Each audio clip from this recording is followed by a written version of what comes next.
Hello dear students, मैं हूं आपका दोस्त आपका teacher Yogesh Sachwani and this is one short series for Maharashtra board class 10 students. आने वाले एक महीने में हम लोग आपके साइंस 1 और साइंस 2 के पूरे 20 चैप्टर्स अपलोड करने वाले हैं through this one short series.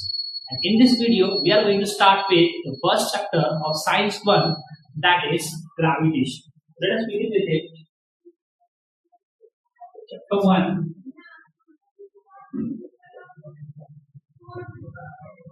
Gravitation. अब ये वर्ड सुनते ही हमारे माइंड में एक साइंटिस्ट का नाम आता है। क्या है वो नाम? Yes, sir Isaac Newton, the one who had discovered the gravity और द ग्रेविटेशन, और या फिर कह लीजिए ग्रेविटेशनल फोर्स, है ना। तो इनकी भी एक अपनी कहानी है, आपके टेक्स्ट बुक में ये कहानी दी गई है, बहुत शॉर्ट में दी गई है, लेकिन उसको हम थोड़ा सा अपने अलग अंदाज में पढ़ने की कोशिश करेंगे। इसमें थोड़ा सा मैं अपना ट्विस्ट ऐड करने की कोशिश करूंगा, ठीक है। तो क्या है कहानी? So the story is of the scientist sir Isaac Newton, ठीक है। क्या कहानी है भाई? तो कहानी ऐसी है कि ये न्यूटन जो थे हमारे, ये एक क्यूरियस स्टूडेंट थे अपने कॉलेज के जमाने में, और ये बड़े सवाल पूछा करते थे। उनके माइंड में अजीब अजीब तरह के सवाल आते थे और वो अपने प्रोफेसर्स को पूछा करते थे, और कभी कभी प्रोफेसर्स के पास जब जवाब नहीं होता था तो काफी चिढ़ जाते थे, है ना। तो उनको क्लास के बाहर भगा देते थे। तो ऐसे ही एक दिन इन्होंने सवाल पूछा प्रोफेसर को, और उन्होंने न्यूटन को कहा आप क्लास के बाहर चले जाइए। कॉलेज के बाहर जाए तो जाए कहाँ, जाके बैठ गए पेड़ के नीचे, है ना। आपके बुक में भी एक डायग्राम दी गई है 1.1, उसमें आपको दिखाया गया है वो पेड़, और वो किस चीज का पेड़ था? वो एप्पल ट्री था, है ना। आपको पता होगा ये स्टोरी में। तो कंसिडर करिए कि ये अर्थ है और ये है वो एप्पल ट्री। सर इतना बड़ा एप्पल ट्री, इतना अर्थ, इतना बड़ा एप्पल ट्री। अरे भाई यहाँ पे साइजेस के ऊपर मत जाओ, इसे समझने के लिए डायग्राम ड्रॉ की गई है, यहाँ पे कुछ पिक्चराइजेशन किया है। कंसिडर दिस एज न्यूटन, ठीक है। ये न्यूटन का फोटो आपने बना लिया है, छोटा सा, उनके बड़े बड़े बाल थे, आप पिक्चर देख सकते हो यहाँ पर, इस साइड आ जाएगी, है ना। तो उनके जो बाल थे वो भी ड्रॉ कर। अब ये एप्पल ट्री है, यहाँ पे सपोज एप्पल है। अब ये बैठे हुए थे अपना एप्पल ट्री के नीचे, अलग अलग चीजों को ऑब्जर्व कर रहे हैं, नेचर को ऑब्जर्व कर रहे हैं, नेचर में फिजिक्स को ढूंढने की कोशिश कर रहे हैं, है ना। और अचानक से एक घटना होती है जिसने हमारी जिंदगी में एक और चैप्टर ऐड कर दिया, ग्रेविटेशन, है ना। क्यों भी ऐड कर दिया? तो क्या घटना हुई? एप्पल नीचे गिरा वर्टिकली, और वो बिल्कुल न्यूटन ने ऑब्जर्व किया, और उन्होंने एप्पल को उठाया और सोचने लगे। अब यहीं अगर अपने इंडिया का कोई पर्सन होता तो वो एप्पल को भगवान का फल समझ के खा लेता था, लेकिन न्यूटन तो न्यूटन है। उन्हें मन में आ गया सवाल। अब क्या सवाल आया? उनके मन में आया कि जो एप्पल है ये वर्टिकली नीचे क्यों गिरा? अब एप्पल तो नहीं है अपने पास, ये बॉल है ना। अब इस बॉल को ड्रॉप करते हैं एप्पल की जगह पे, तो उनके मन में आया कि जो एप्पल है, जैसे ये बॉल है, ये वर्टिकली ही नीचे क्यों गिरता है? ये बॉल ऐसा घूम के क्यों नहीं जाता, या ऐसा उड़ के क्यों नहीं जाता? तो क्या ऐसा फोर्स है जो एप्पल को अपनी तरफ अट्रैक्ट कर रहा है ना। उनको ये बात तो पता थी कि बिना फोर्स के कोई चीज मूव नहीं करती। तो इनको समझ में आया कि अर्थ के सेंटर में कुछ तो ऐसा है जो एप्पल को अपनी तरफ अट्रैक्ट कर रहा है, और इस तरह से डिस्कवरी हुई ग्रेविटेशन, ठीक है, या फिर ग्रेविटी। ये थी कहानी न्यूटन सर की। उसके बाद इनके मन में कई सारे सवाल आए कि अगर ये फोर्स एप्पल पे लगता है तो क्या दूसरे ऑब्जेक्ट्स पे भी लगता होगा? तो जवाब है जी हाँ, हर ऑब्जेक्ट पे लगता है। So this gravitation is the force, इसको एक बार डिफाइन करने की कोशिश करते हैं।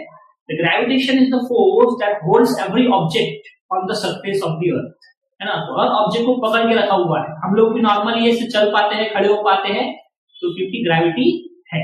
अगर ग्रेविटी नहीं होती तो ऐसे स्पेस में जैसे उड़ते हैं ना साइंटिस्ट या फिर एस्ट्रोनॉट्स, वैसे हम लोग भी उड़ रहे होते थे, है ना। तो ग्रेविटेशनल फोर्स हमको बांध के रखता है, इस तरीके से उन्होंने उसको डिफाइन किया, ठीक है। फिर ये रुके नहीं, इनके माइंड में और सवाल आए कि अगर एप्पल के ऊपर ये फोर्स लग सकता है तो मून के ऊपर भी ये फोर्स लगता होगा क्या, है ना। तो कंसीडर करो कि ये मून है, तो इनके माइंड में आया कि फोर्स जो है मून के ऊपर भी लगता होगा। तो हाँ, मून पर भी लगता है। फिर आगे ये सवाल ये आता है कि भाई अगर मून पे लगता है तो ये मून नीचे क्यों नहीं गिरता? एप्पल तो नीचे गिर जाता है ना। तो मून भी नीचे गिरना चाहिए, तो मून क्यों नहीं गिरता? तो इसका आंसर हम आगे वाले टॉपिक में समझने की कोशिश करेंगे, विच इज सर्कुलर मोशन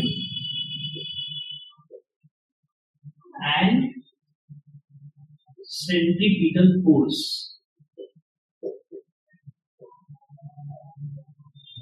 अब जैसे कि मैंने आपको बताया कि हम लोग एक वन शॉट वीडियो देख रहे हैं, तो वन शॉट वीडियो में हम लोग पूरा चैप्टर कवर नहीं कर पाएंगे, इसको डिटेल में या डेप्थ में नहीं कवर कर पाएंगे, क्योंकि पूरा चैप्टर समझने के लिए, डेप्थ में समझने के लिए हमको कम से कम 6 से 7 लेक्चर लगते हैं।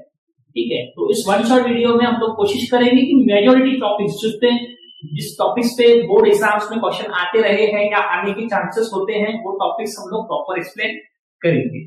तो किस तरह के टॉपिक इसमें से आते हैं या फिर किस तरह के क्वेश्चन आते हैं, तो ये समझने के लिए आपको ये समझना होगा कि इसका वेटेज क्या है।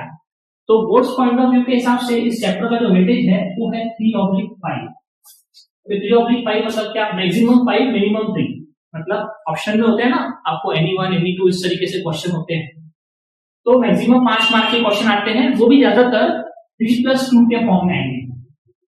3 मार्क का एक क्वेश्चन आएगा और 2 मार्क का एक क्वेश्चन आएगा, और उसमें से भी कोई तो भी एक न्यूमेरिकल होता ही है, ज्यादातर न्यूमेरिकल आती है इसमें से, तो न्यूमेरिकल्स को ज्यादा अच्छे से प्रिपेयर करना है। ठीक है, और इसमें कभी कभी 1 मार्क के क्वेश्चन आते हैं, 5 मार्क वाले क्वेश्चन ज्यादातर इसमें से नहीं आते हैं या आए नहीं है, आते भी नहीं है, उसमें है ही नहीं कोई ऐसा बड़ा क्वेश्चन। इतना क्वेश्चन होगा तो वो हम प्रिपेयर कर लेंगे। ठीक है, चलिए आते हैं circular motion and centripetal force. तो आपको पता होगा what is mean by circular motion. When the object is moving along a circle, अगर सर्कुलर पाथ पे कोई ऑब्जेक्ट मूव कर रहा है, that is called as circular motion. अब ये सेंट्रीपिटल फोर्स क्या होता है, तो इसको समझने के पहले एक बार हम लोग मून का जो मोशन है वो डिफाइन कर लेते हैं। तो ये सवाल यहाँ पे आया था कि मून नीचे क्यों नहीं गिरता, तो उसका रीजन ये है कि मून जो है वो रुका हुआ नहीं है, वो अर्थ के आसपास चक्कर लगाता है। It is not stationary, it revolves around the earth in a definite circular orbit, और उस सर्कुलर मोशन की वजह से वो नीचे नहीं गिरता। अब इसका क्या लॉजिक है सर? अब इस पर लगने वाला जो ग्रेविटेशनल फोर्स है वो किस तरफ लग रहा है? Toward the centre of the अर्थ, मतलब इस सर्कुलर ऑर्बिट के सेंटर की तरफ लग रहा है। इस फोर्स को हम सेंट्रीपिटल फोर्स के नाम से कह सकते हैं। ठीक है, सेंट्रीपिटल फोर्स का मतलब क्या होता है? सेंट्री मतलब सेंटर, सर्कुलर ऑर्बिट का सेंटर, और पिटल मतलब होता है सीकिंग, मतलब ऐसा फोर्स जो सेंटर की तरफ लग रहा है। तो इसको 1 मार्क के लिए डिफाइन कर सकते हैं, 1 मार्क के लिए डेफिनेशन आ सकती है, डिफाइन सेंट्रीपिटल फोर्स, या फिर what is centripetal force, 1 mark का क्वेश्चन आ सकता है इसमें से। तो कैसे इसको डिफाइन करेंगे? When the object is moving along the circular path, the force acting on the object towards the center of the circular orbit is called as centripetal force. Okay, ये इसकी डेफिनेशन हो गई। तो यहाँ पर जो ग्रेविटेशनल फोर्स लग रहा है वो एक तरह का सेंट्रीपिटल फोर्स है। लेकिन सिर्फ इस तरफ फोर्स नहीं है, मून का जो मोशन है, सर्कुलर मोशन, उस वजह से मून की जो वेलोसिटी है वो अलोंग द टेंजेंट होती है। अब ये क्या है अलोंग द टेंजेंट? इसको समझने के लिए पेज नंबर 2 पर एक एक्टिविटी दी गई है। अब उस एक्टिविटी में क्या कहा गया है? बोला है कि धागा लो और एक उस पे पत्थर बांध के ऐसे घुमा, और घुमाते घुमाते उसको छोड़ दो और देखो क्या होता है। तो पत्थर तो हम लोग नहीं ला पाए, हम लोगों ने छोटा सा ये जुगाड़ू यंत्र बनाया हुआ है जिसके थ्रू ये हम लोग एक्सपेरिमेंट समझने की कोशिश करेंगे। तो अब मैं क्या करने वाला हूँ, इसको घुमाने वाला हूँ। ठीक है, इसको घुमा के देखते हैं। So this is the circular motion. ठीक है, अब इस पर जब मैं फोर्स लगा रहा हूं तो आप ध्यान से देखिए कि मैं इसको हर पॉइंट पे अपने जहां से हाथ से पकड़ा हुआ है उस पॉइंट पर मैं पुल कर रहा हूं। मतलब ऑब्जेक्ट यहाँ पे है तो मैं इस तरफ पुल कर रहा हूँ, यहाँ पे है तो इस तरफ पुल कर रहा हूँ, यहाँ पे है तो इस तरफ, मतलब वो सेंटर की तरफ मैं फोर्स अप्लाई कर रहा हूँ। तो यहाँ पर कौन सा फोर्स है? सेंट्रीपिटल फोर्स में अप्लाई कर रहा हूँ। अब अगर हम इसको घुमाते घुमाते छोड़ दें तो क्या होगा? आई डोंट नो आपको कैमरा में कितना दिखेगा, तो फिर भी मैं ट्राई करता हूँ। इधर नहीं, इधर नहीं, इधर ऐसा घुमाते, हाँ घुमाते अपन छोड़ देते हैं, देखते हैं क्या होता है। इफ यू ऑब्जर्व इट, ये ऐसा गया, यहाँ पे छोड़ा था, इस तरीके से ये फ्लाई आउट किया, मतलब it goes along the tangent. मतलब अगर सर्कल पे जिस पॉइंट पे हम छोड़ेंगे उस पॉइंट पे जब हम एक लाइन ड्रॉ करते हैं that is called as a tangent. तो this is the direction of the velocity. जब ये सर्कुलर मोशन परफॉर्म कर रहा है तो जो डायरेक्शन ऑफ वेलोसिटी होती है वो किधर होती है, टेंजेंशियल होती है, और फोर्स डायरेक्शन किधर होती है, सेंटर की तरफ, सेंट्रीपिटल फोर्स। तो ये वेलोसिटी है मून के पास, इसीलिए ये नीचे नहीं गिरता, ठीक है। सेम चीज होती है हमारे अर्थ के आसपास जो कोई सैटेलाइट वगैरह घूमते रहते हैं ना, तो हम लोग मैन मेड सैटेलाइट छोड़ते हैं। आज जो हम इंटरनेट के थ्रू कम्युनिकेशन कर पा रहे हैं, किसकी मदद से कर पा रहे हैं, सैटेलाइट्स की मदद से। तो वो जो सैटेलाइट्स हम लोग स्पेस में छोड़ते हैं वो भी अर्थ के आसपास चक्कर लगाते रहते हैं, वो भी नीचे नहीं गिरते, ऊपर भी ग्रेविटेशनल फोर्स तो लगता नहीं है ना। तो सपोज यहाँ पे हम लोग ये सैटेलाइट ड्रॉ कर रहे हैं, इस तरह से ये सैटेलाइट है, उसके सोलर पैनल्स है, मेरी ड्राइंग इतनी अच्छी नहीं है, ठीक है, और हैंडराइटिंग भी कुछ खास नहीं है, तो excuse me for that, but समझने लायक है, ठीक है।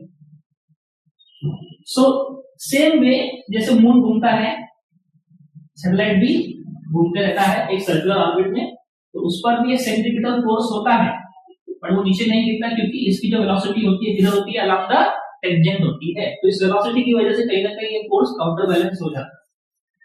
अब यहाँ पर जो सेंट्रीपिटल फोर्स है, इसका अगर हमको फॉर्मूला जानना है, how we can calculate the centripetal force acting on the object, so उसके लिए फॉर्मूला है mv²/r, ठीक है। इसमें m क्या है, मास ऑफ द ऑब्जेक्ट, फिर मून का मास हो या फिर सैटेलाइट का मास हो, v क्या है, वेलोसिटी अलोंग द टेंजेंट, और r क्या है, radius, this radius of the circular orbit और distance between the moon and the centre of the earth, ठीक है। ये फॉर्मूला हमको आगे काम में आएगा। अब इस टॉपिक में से आपका वही 1 मार्क का क्वेश्चन आएगा, डिफाइन सेंट्रीपिटल फोर्स, बस, और ये फॉर्मूला थोड़ा सा इंपॉर्टेंट है, बाकी इसमें तो कोई खास बात नहीं, ठीक है, समझ में आया। चलो नेक्स्ट टॉपिक पे चलते हैं।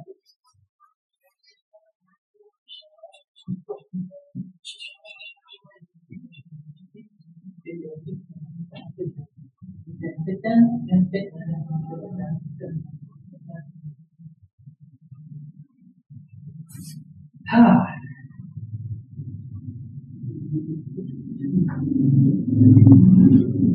ओके, क्या है नेक्स्ट टॉपिक, इसके बाद आते हैं केपलर्स लॉ। ये भी बड़ा इंपॉर्टेंट टॉपिक है, इस पर भी बहुत बार एग्जाम में क्वेश्चन आया हुआ है, बोर्ड एग्जाम में।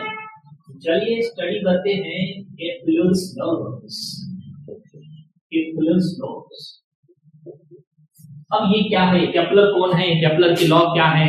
तो हमने न्यूटन के लॉ तो सुने हैं सर 9th स्टैंडर्ड में, ये केपलर के लॉ क्या है, कितने लॉ पढ़ाओगे, है ना, कितना टेंशन दोगे हमको, और नहीं टेंशन मतलब बहुत इजी है, हो जाएगा, ठीक है। केपलर कौन है, तो पहले तो ये समझ लो, ये साइंटिस्ट का नाम है जोहानेस केपलर,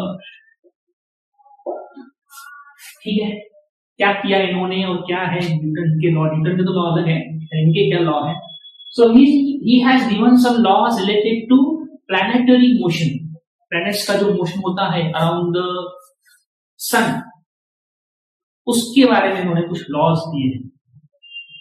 अब planetary motion के बारे में laws कैसे बताएंगे, उसको स्टडी कैसे करेंगे। तो देखो भाई, जो एस्ट्रोनॉमिकल ऑब्जेक्ट्स होते हैं, प्लैनेट, स्टार्स, मून, ऐसे जो ऑब्जेक्ट्स होते हैं, इनकी स्टडी हम लोग आज से नहीं कर रहे हैं, हजारों सालों से कर रहे हैं। हमारे जो पूर्वज वगैरह है, हमारे जो ग्रंथ पुराण वगैरह है, उसमें भी आपको इनका डिस्क्रिप्शन मिल जाता है। तो जो हम लोग पंचांग वगैरह स्टडी करते हैं, तो उसमें हम लोग तारों की गणना करते हैं, जो भी चीजें हम करते हैं, तो कहीं ना कहीं हमारे पास नॉलेज था। लेकिन उस समय पे हम लोग से नेकेड आइज, मतलब ऐसे नॉर्मल आइज से, बिना किसी टेलीस्कोप, बिना किसी गियर के स्काई ऑब्जर्वेशन करते थे, और जो भी चीजें हमको समझ में आती थी वो हम लोग स्टडी करते थे, उसको एस्ट्रोनॉमी हम लोग बोलते हैं, ठीक है। लेकिन गैलीलियो गैलीली नाम के एक साइंटिस्ट है, ठीक है, अजीब सा नाम है लेकिन साइंटिस्ट बहुत महान है, ठीक है, गैलीलियो गैलीली। तो इन्होंने क्या किया था, इन्होंने इन्वेंट किया टेलीस्कोप, और जब से ये टेलीस्कोप इन्वेंशन हुआ है, तो हमारी जो एस्ट्रोनॉमी की स्टडी है वो और वास्ट होते गई, और डेटा जो है, नॉलेज जो है वो बढ़ता गया। तो 16th सेंचुरी तक आते आते बहुत सारा डेटा जो था, एस्ट्रोनॉमिकल स्टडीज का डेटा, वो जमा हो गया था, लेकिन उस डेटा को समझने वाला कोई नहीं था, उसको स्टडी करने वाला कोई नहीं था, है ना। तो उसको स्टडी किसने किया, इन्होंने किया। He was a mathematician, okay, ये मैथमेटिक्स के भी प्रोफेसर रहे हैं और साइंस के भी साइंटिस्ट रहे हैं। तो ये डेटा को बड़ा अच्छे से एनालाइज कर सकते थे। उस डेटा को इन्होंने एनालाइज किया, स्टडी किया, और इनको कुछ समझ में आया कि प्लैनेट्स जो हैं वो कुछ लॉज फॉलो करते हैं, और उन्होंने 3 लॉ दिए, इन्होंने केपलर ने, ठीक है। तो वो लॉ क्या है वो समझने के पहले उसमें जाने के पहले आपको एक पेज नंबर 3 पर डू यू नो करके दिया हुआ है। अब ये क्या डू यू नो है, तो यहाँ पे आपको एक शेप के बारे में बताया गया है, इलिप्स। इलिप्स क्या है, इलिप्स क्या होता है? इलिप्स जो होता है ये शेप है, जैसे सर्कल होता है और एक ओवल शेप होता है। तो समझ लीजिए कि सर्कल को थोड़ा सा ऐसा फैला दो, ओवल को थोड़ा सा ऐसा चपटा दो, तो जो शेप मिलेगा वो इलिप्स। नहीं समझ में आया? एक काम करो, एक्टिविटी के थ्रू समझते हैं। तो एक्टिविटी में क्या बताया गया है कि भाई एक कोन बनाओ, हमने बनाया ऐसे छोटा सा कोन, ठीक है, ये कोन है। अब इसको बोल रहा है कि ऐसा हॉरिजॉन्टली कट करो, कट करे, ठीक है, करके देखते हैं। तो भैया ये कोन है, इसको कट करके देखते हैं हॉरिजॉन्टली इस तरीके से।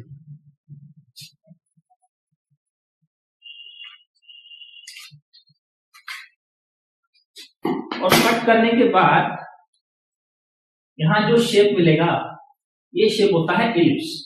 यहाँ जो शेप आपको दिख रहा है इसको आप इलिप्स कह सकते हो। ऐसा ही मैंने बड़ा कट करके रखा हुआ है ऑलरेडी, देखो ये जो शेप मिला ये इलिप्स है। अब इसको अगर हम डायग्राम में ड्रॉ करें तो ये कैसा दिखेगा, देखो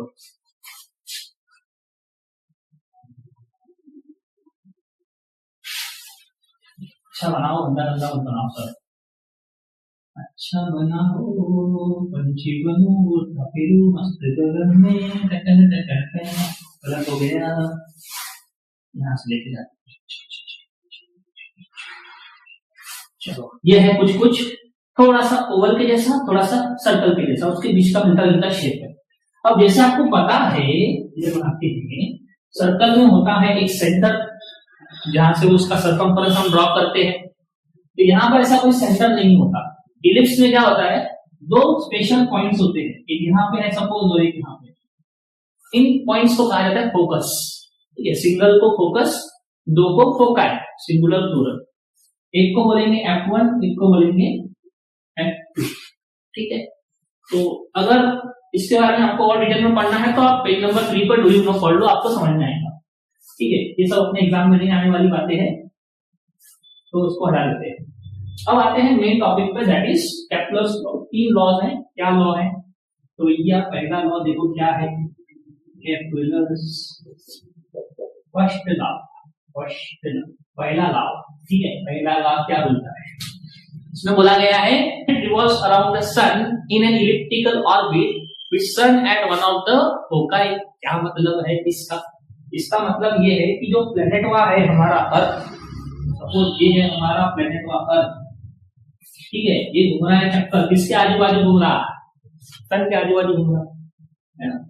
अब तो ये जो ऑर्बिट है, पहले ऐसा माना जाता था कि जो अर्थ है वो सन के आसपास घूम रहा है सर्कुलर ऑर्बिट में, लेकिन इन्होंने जब स्टडी किया केप्लर सर ने, तो उनको समझ में आया कि भैया ये सर्कुलर ऑर्बिट नहीं है, तो इलिप्टिकल ऑर्बिट, ठीक है। क्या बोल रहा है कि जो प्लेनेट है वो सन के आसपास चक्कर लगा रहा है इलिप्टिकल ऑर्बिट में, और सन कहाँ है, sun is at one of the foci. यहाँ दो फोकस है F1 और F2, कहीं पे भी रख दो सन को, है ना। तो मान लेते हैं भैया यहाँ पे है सन, इसको S मान लेते हैं, ठीक है।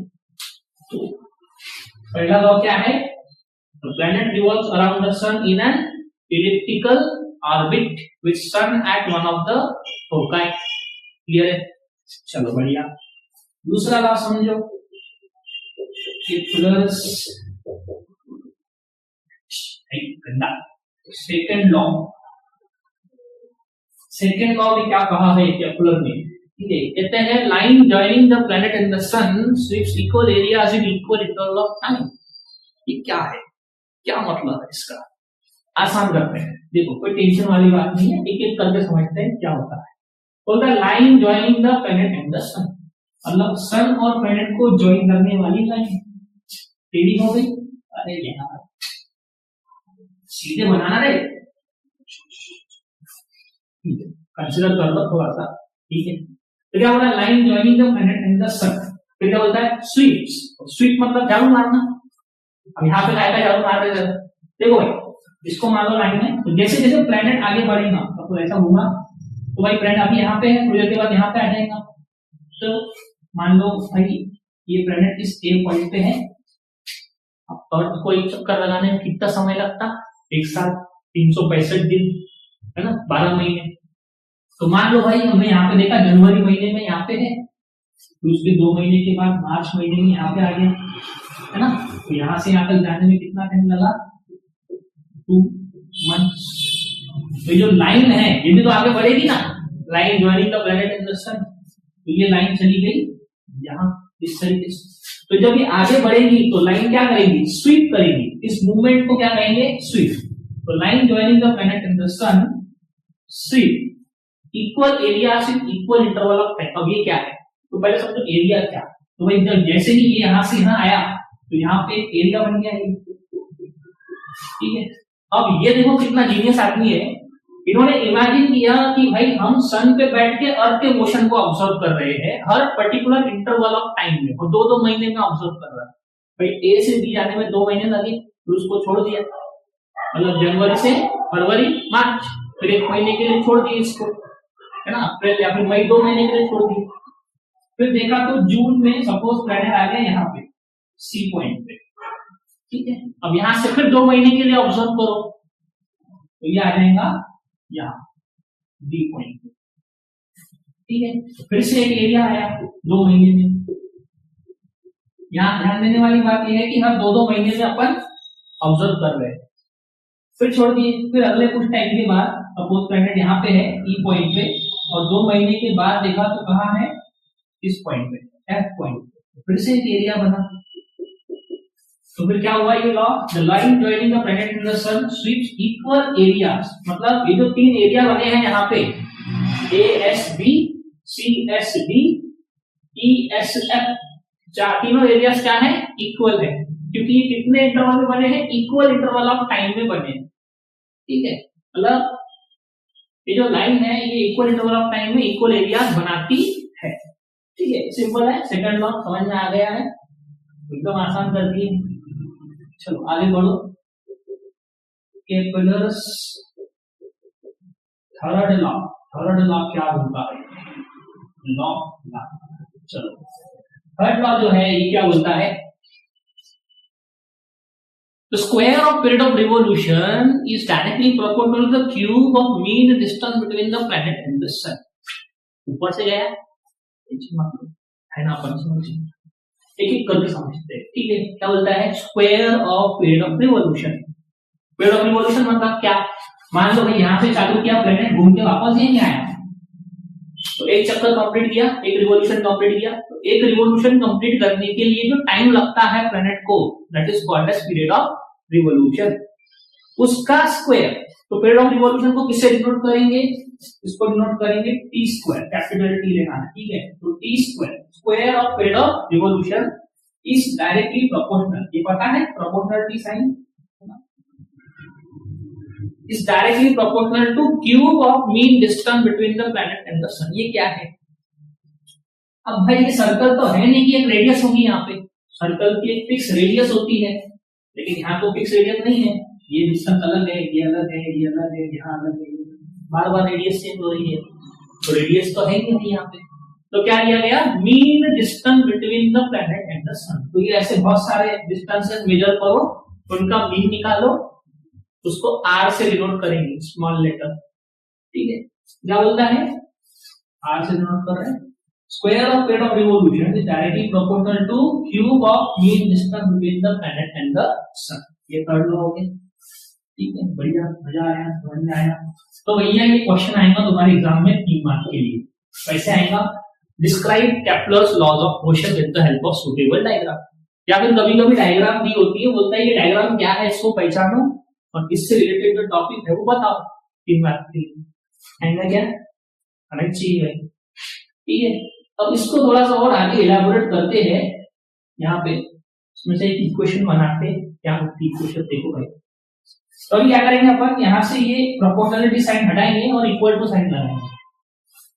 अब आपको पता होगा और पता होना चाहिए, नहीं पता है तो सुन लो, जब भी प्रोपोर्शनलिटी साइन हटा के इक्वल टू साइन लिखी जाती है तो राइट हैंड साइड पे किसी न किसी कांस्टेंट टर्म से मल्टीप्लाई करना पड़ता है। तो यहाँ पे कांस्टेंट टर्म क्या होता है, a, और ये R cube as it is, तो T square is equal to क्या हो गया, आर क्यूब। प्रोपोर्शनलिटी की जगह पे आ गया इक्वल टू साइन। ये क्यों करते हैं, फार्मूला बनाने के लिए, ठीक है। ये चीज से अपन किसी चीज को सॉल्व नहीं कर सकते। सॉल्व करने के लिए क्या चाहिए? फॉर्मूला चाहिए, और फॉर्मूला बनाने के लिए इसको ऐसा करना पड़ता। ठीक है, तो वही के है। के मतलब के फॉर किंग नहीं रहे भाई, के फॉर केपलर। तो ये कौन सा कांस्टेंट हो गया? Kepler's constant. ठीक है, इसमें के क्या हो गया अभी? केपलर्स कांस्टेंट, केपलर का कांस्टेंट है ये। ठीक है, समझते चलो भैया, आगे बढ़ते हैं। अब क्या करते हैं, इसको थोड़ा सा रीअरेंज करते हैं। ये आर क्यूब को इधर लेके आते, इधर मल्टीप्लाई में है ना, इधर आएगा तो डिवाइड हो जाएगा, ये हो जाएगा T square upon R cube is equals to बराबर। अब ये के नीचे कुछ नहीं है, मतलब क्या है 1। इसको दोनों तरफ पलटा दो, इनवर्टेड नाम की कोई तो भी प्रॉपर्टी रहती है मैथ्स में, पलटा उसको ऐसा पलटी मारो, क्या होता है देखो, इधर हो जाएगा आर क्यूब ऊपर टी स्क्वायर नीचे, और फिर 1 ऊपर के नीचे, तो R cube upon T square की वैल्यू क्या हो गई? 1 अपॉन के। इसको लिखते क्या कहीं पे? इधर लिखता है R cube upon T square is equals to 1 upon K. ये अपने को आगे काम में आएगा। ठीक है, मेरे को याद दिलाना ये काम में आएगा करके, अभी मैं इसको इधर का मिटा दूंगा, ये लिखा हुआ है काफी। ठीक है, केपलर लॉ क्लियर हो गया 3 मार्क के लिए। क्वेश्चन आया तो लिख के आना है भाई। ठीक है, चलो आगे बढ़ाओ, आगे बढ़ाओ, आगे बढ़ाओ, आगे बढ़ाओ। अब यहाँ पे आगे कौन आता है? आगे आता है न्यूटन। और न्यूटन कैसे आ गया? यह क्या करते, एक और लॉ दे दिया इसने, जिंदगी सवाल तुम्हें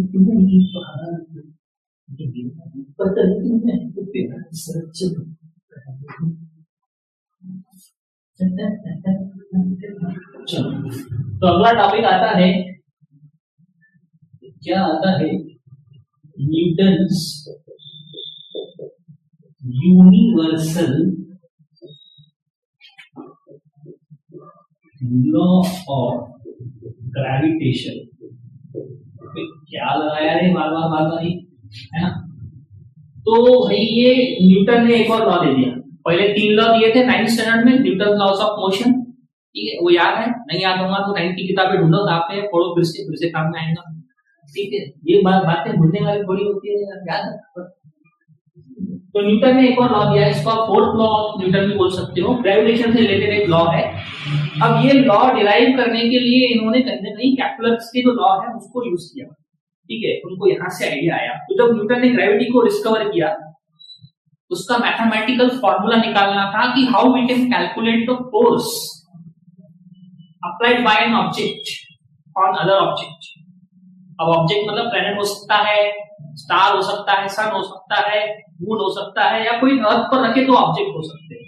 ठीक है, तो ये लॉ में क्या बोला भैया न्यूटन ने, इनको समझ में आया। सब स्टडी वडी करने के बाद सालों तक स्टडी किया ग्रेविटेशन के ऊपर, और कुछ समझ में आया इनको।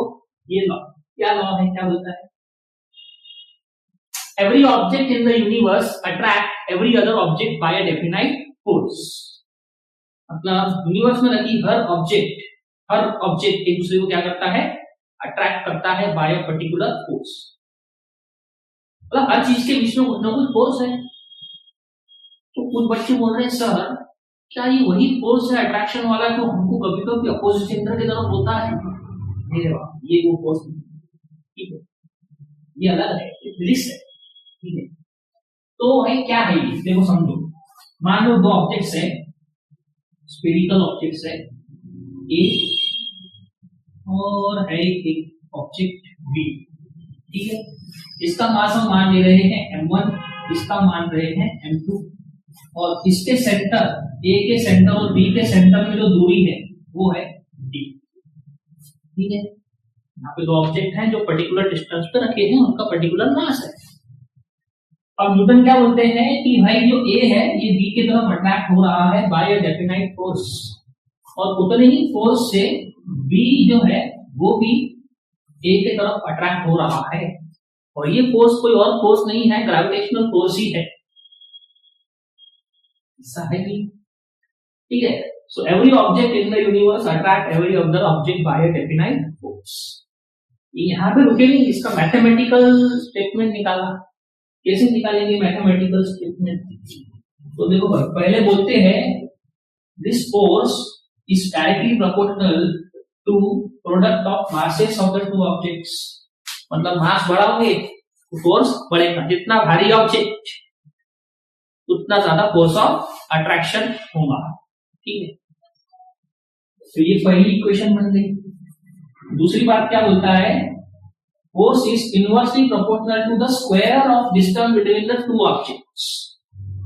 स्क्वायर की ओर से आया।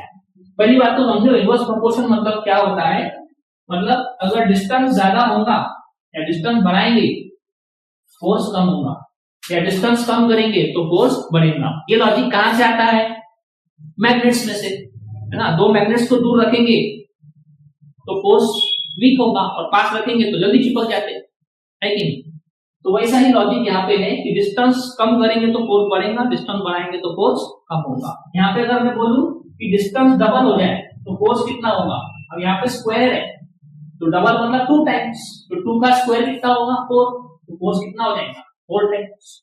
अब मैं तुमको एग्जाम में क्वेश्चन डाल देता हूँ MCQ type, if the distance between two object is increased by 3 times what will be the change in force between the two objects. ठीक है, आएगा कमेंट में गेस करो। ठीक है, मैं नहीं बता रहा ये चीज। इसको कर दो इक्वेशन नंबर 2। अब दोनों को जब कंबाइन करेंगे तो क्या हो जाएगा, F is proportional to m1 m2 upon d square. अब वही चीज करेंगे अपन, यहाँ पे इक्वेशन बनानी है तो इसको भगाना पड़ेगा यहाँ से, प्रोपोर्शनलिटी साइन को भगाओ, क्या लाएंगे इक्वल टू साइन। और रूल क्या बोलता है, जब भी प्रोपोर्शनलिटी साइन हटा के इक्वल टू साइन लाएंगे क्या करेंगे, कांस्टेंट टर्म से मल्टीप्लाई करेंगे। तो कौन सी कांस्टेंट टर्म आएंगे, n नहीं है भाई, उधर k था कैपिटल का k, इधर न्यूटन है तो n, ऐसा नहीं, इधर आएगा g। ठीक है, capital G m1 m2 upon d square. तो ये आपको मिल जाए फोर्स का फॉर्मूला। ऐसा ही फॉर्मूला हमको लास्ट ईयर में आया था फोर्स का, मास इनटू एक्सीलरेशन। ठीक है, ये न्यूटन सेकंड लॉ से निकला था फॉर्मूला 9th स्टैंडर्ड में, बड़ा होगा कि नहीं है मालूम। ठीक है, तो F is equal to G m1 m2 upon d square, ये फॉर्मूला है, बड़ा काम का है, ये इसको स्टार कर लो, लर्न कर लो, रट्टा मार लो। ठीक है, इसमें न्यूमेरिकल आएगा। अब ये G क्या है, G क्या है, G is called as universal gravitational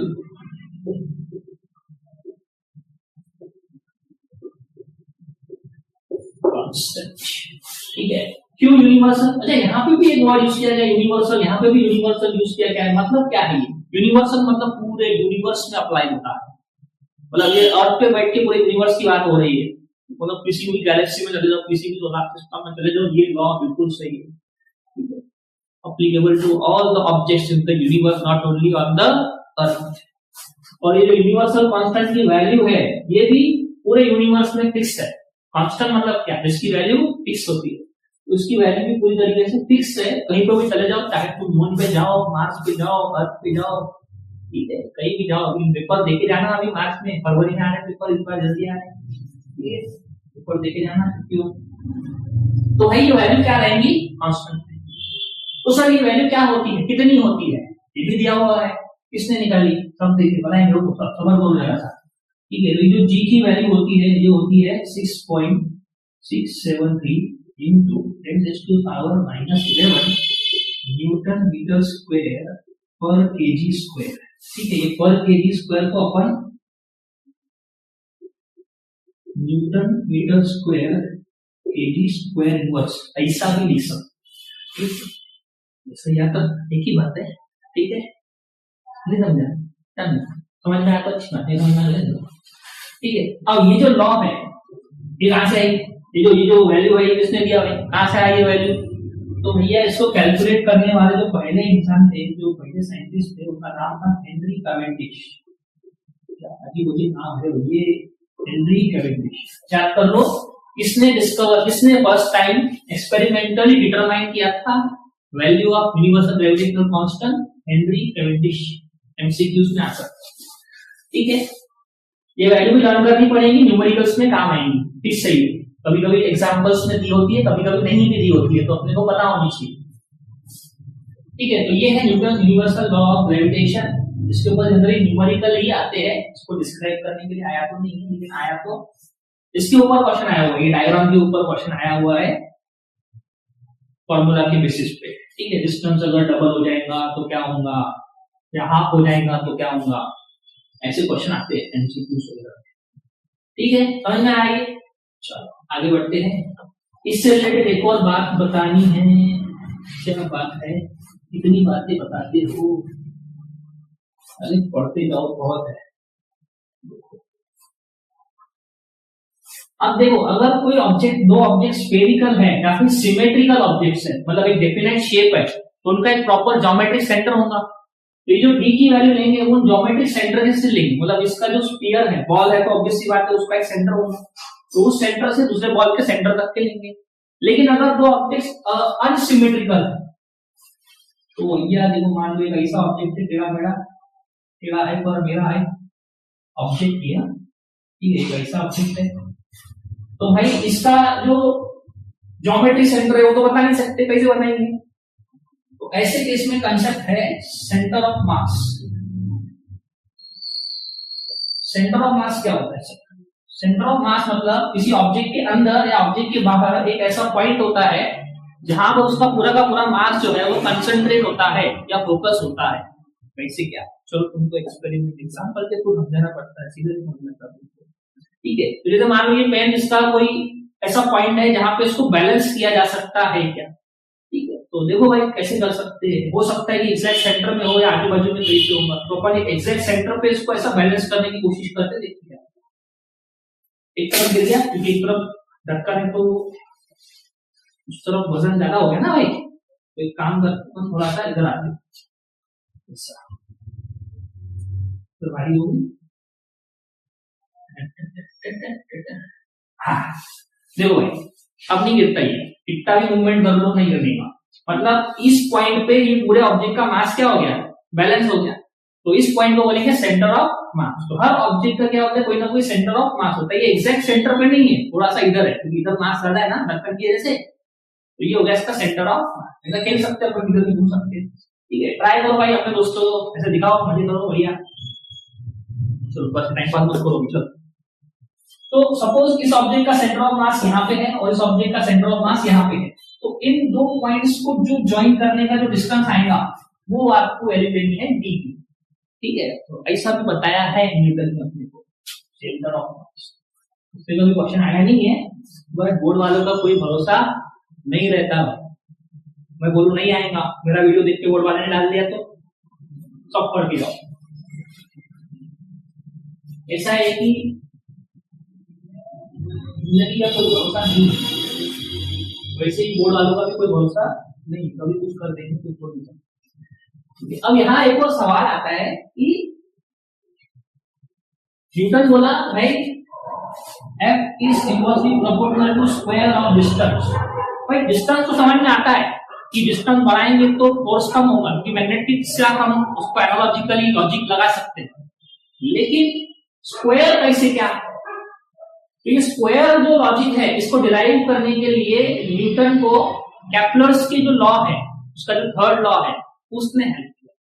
कैसे, तो वो भी है, देखो पेज नंबर क्या है, कुछ दिखता है, ये 5 नंबर पे है भाई ये सब, ठीक है। ये एक्सरसाइज में भी क्वेश्चन दिया हुआ है, न्यूटन्स इनवर्स स्क्वायर लॉ, मतलब ये जो इनवर्स स्क्वायर डिपेंडेंसी है डी स्क्वायर, ये कैसे है, तो अपने को ये निकालना है, देखो कैसे निकालना है।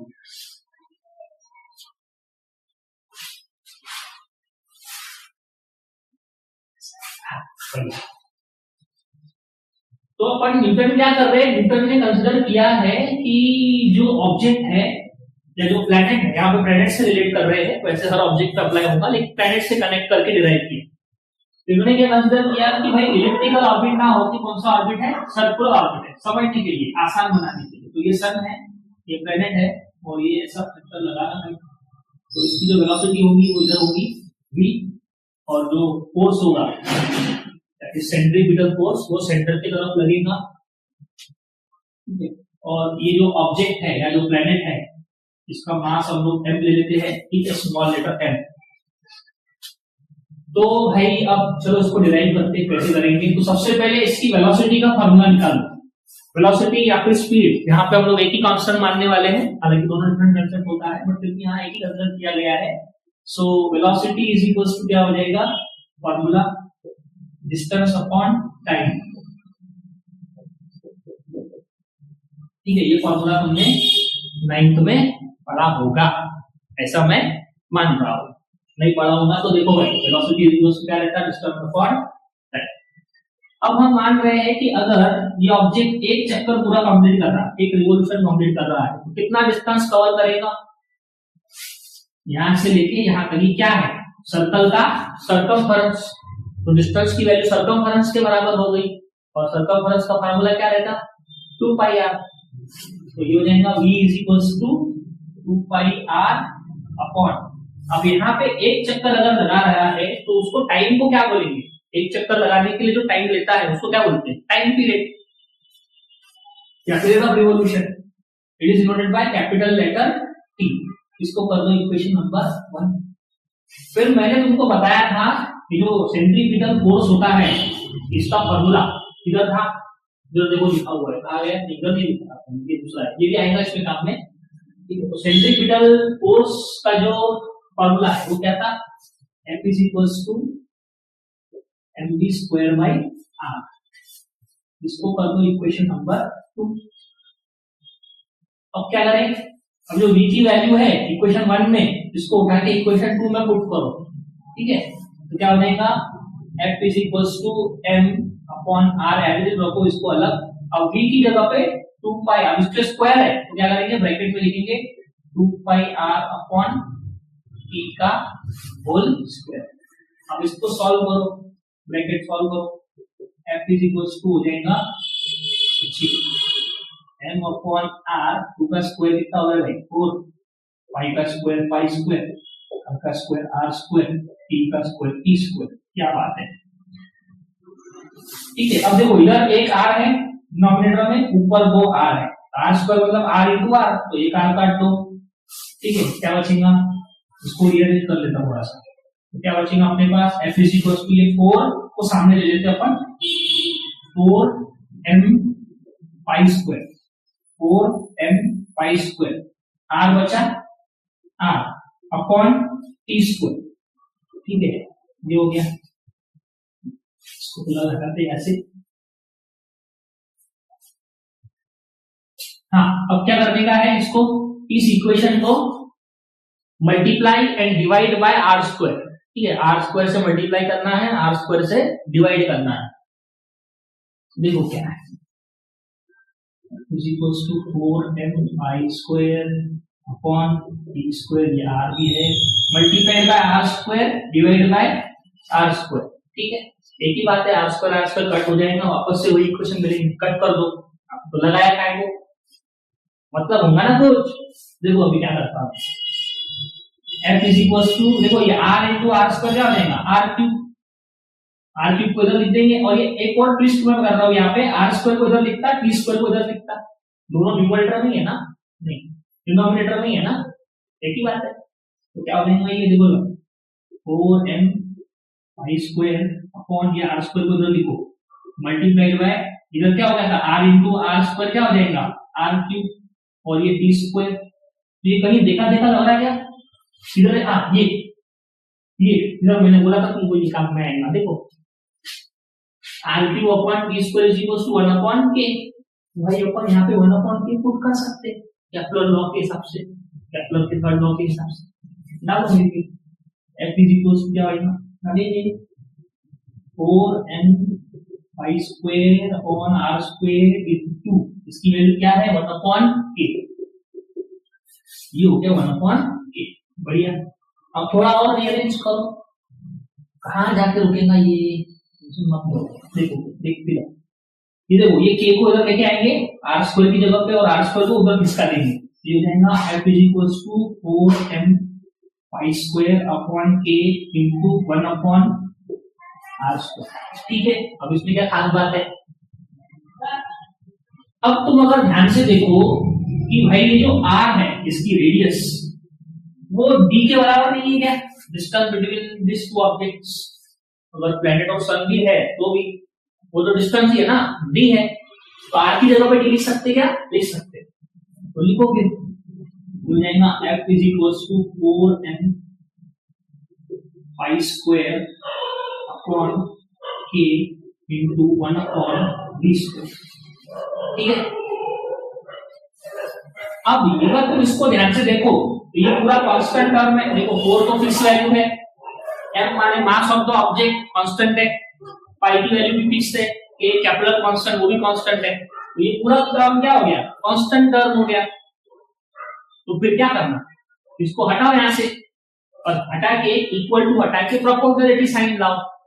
क्यों, अरे भाई अगर प्रोपोर्शनलिटी साइन हटा के इक्वल टू साइन लाने के टाइम पे अपन कांस्टेंट टर्म से मल्टीप्लाई करते हैं, तो अगर हमको इक्वल टू साइन हटा के प्रोपोर्शनलिटी साइन लगानी है तो कांस्टेंट को हटा देंगे, तो यहां से कांस्टेंट हटाओ, इक्वल टू हटाओ, क्या बचता देखो f is proportional to 1 upon d square. अब यही तो निकालना था, इनवर्स स्क्वायर प्रोपोर्शनलिटी, इसीलिए आया स्क्वायर, ठीक है। तो ये सब कामयाब है उसके पीछे का। एग्जाम में कभी क्वेश्चन आया नहीं है ये डिराइव करने के लिए, लेकिन जैसे कि मैंने तुमको पहले भी कहा है, बोर्ड वालों का कोई भरोसा नहीं। अगर ये लिखना है तो लिख लो, फटाक से स्क्रीनशॉट मारो और लिखते बैठो, ठीक है। चलो हटाओ इसको,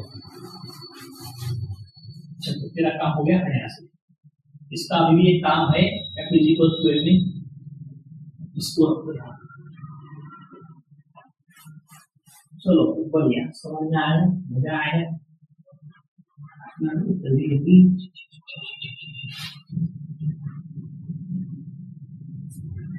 हाँ अब क्या पढ़ना है और आगे तुमको, पेज नंबर 5 हो गया, उसके बाद क्या दिया है देखो भाई, सॉल्व एग्जांपल्स है, ठीक है। वैसे मैं सोच रहा था सॉल्व एग्जांपल्स और एक्सरसाइज के जो न्यूमेरिकल्स है उसके लिए एक अलग से वीडियो बनाते हैं, इस वाले वीडियो में सिर्फ थ्योरी पार्ट कवर करते हैं, ठीक है। इसमें सिर्फ थ्योरी आएगा, सॉल्व एग्जांपल और एक्सरसाइज के एग्जांपल, न्यूमेरिकल्स, और एक्सरसाइज में कुछ ऐसे भी क्वेश्चन है जो थोड़े से दिमाग खराब करने वाले क्वेश्चन है, ठीक है। तो वो क्वेश्चन, ये सारी चीजें जो है ये एक अलग से हाफ आवर का या फिर 45 मिनट्स का वीडियो रहेगा, क्योंकि अगर वो भी इसमें ऐड करूंगा तो ये वन शॉट नहीं रहेगी, बहुत बड़ा शॉट हो जाएगा ये, ठीक है। इसलिए उसको अलग वीडियो में देखते हैं, फिलहाल थ्योरी समझिए। पेज नंबर 6 पे आते हैं। पेज नंबर 6 पे डू यू नो है, क्या है, डू यू नो, गाना है ना वो दिलजीत दोसांझ का, क्या है, तो do you no, page number 6 है ना। ये इंपॉर्टेंट टॉपिक है, इस पे क्वेश्चन आ सकता है। क्या टॉपिक है, लो टाइड हाई टाइड। इस डू यू नो के अंदर बताया गया है low tide high tide, low tide and high tide, ठीक है। अब आपने बहुत बार न्यूज वगैरह में सुना होगा कि जो कोस्टल एरियाज होते हैं वहां पे समुद्र जो होता है, वहां पे कभी कभी पानी जो है वो समुद्र से किनारे पे आ जाता है बहुत सारा, और कभी कभी समुद्र से दूर चला जाता है, वहां पे टाइड्स क्रिएट होते हैं। टाइड मतलब क्या होता है, बड़ी बड़ी लहरें, टाइड बोलते हैं। अब उसमें दो तरह की लहरें होती है, लो टाइड और हाई टाइड। तो ये जो समुद्र में बड़ी बड़ी लहरें उठती है, जो टाइड उठता है, किसकी वजह से होता है, because of the gravitational force moon, ठीक है। मून की जो ग्रेविटी है उसकी वजह से सब हलचल हो रही है, ठीक है। समझते हैं कैसे, कंसीडर करो कि भाई ये अर्थ है, कंसीडर ही करना पड़ेगा, एक्चुअली वही अर्थ है ना। और ये है अर्थ का इक्वेटर, ये नॉर्थ पोल, ये साउथ पोल, और मान के चलते हैं ये सारा ओशियन वगैरह सब पानी है। अब क्या पूरे अर्थ पे पानी है क्या है, जरूरी तो है, कंसीडर करो फिलहाल समझने के लिए, ठीक है। और मान लो ये मून है। अब मून का जो ग्रेविटेशनल फोर्स है, सपोज मून जो है ऐसा घूमा, या फिर अर्थ जो है अपने एक्सिस पे रोटेट कर रहे हैं, इसकी वजह से दिन और रात हो रहा, और का जो दिन और रात होता भाई वो अर्थ के रोटेशनल मोशन की वजह से होता। तो अर्थ अपने एक्सिस पे घूम रही है, उसकी वजह से जो मून की लोकेशन है, जो मून का फेसिंग है वो चेंज हो रहा है बार बार। सपोज अर्थ अब इस कंडीशन में है, मून यहाँ पे है, तो मून क्या करेगा, इस वाटर को अपनी तरफ अट्रैक्ट करेगा, ग्रेविटेशनल फोर्स। तो ये पानी जो है ये उठेगा ऊपर, इस तरीके से पानी ये ऊपर उठेगा, और वही कंपनसेट करने के लिए यहां से पानी का लेवल क्या हो जाएगा, कम हो जाएगा पोल्स के। एट द सेम टाइम अगर इस साइड पे मून है तो उसके अपोजिट साइड पे भी पानी ऊपर उठेगा, ठीक है। सब ग्रेविटेशनल फोर्स को कमा देगी मून का। जब पानी ऊपर उठ रहा है, ऊपर उठने को क्या बोलते हैं? High Tide. और जस्ट जब इस साइड पे हाई टाइड आ रहा है, इक्वेटर पे जब हाई टाइड आ रहा है, तो पोल पे क्या आ रहा है? Low tide. पानी नीचे जाने को क्या बोलेंगे? Low tide. अब इसके बीच में अगर एंगल कितना है वो देखें, कितने डिग्री का एंगल है? 90 डिग्री का एंगल है। मतलब अगर यहाँ पे हाई टाइड है तो उसके 90 डिग्री के एंगल पे क्या रहेगा?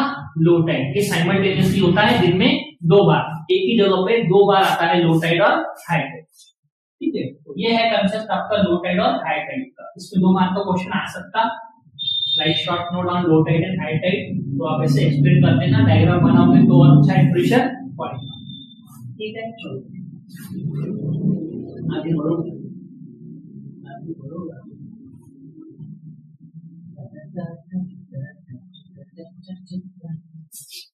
अब क्या है और आगे आगे आते हैं। पेज नंबर 7 पे है अर्थ ग्रेविटेशनल फोर्स।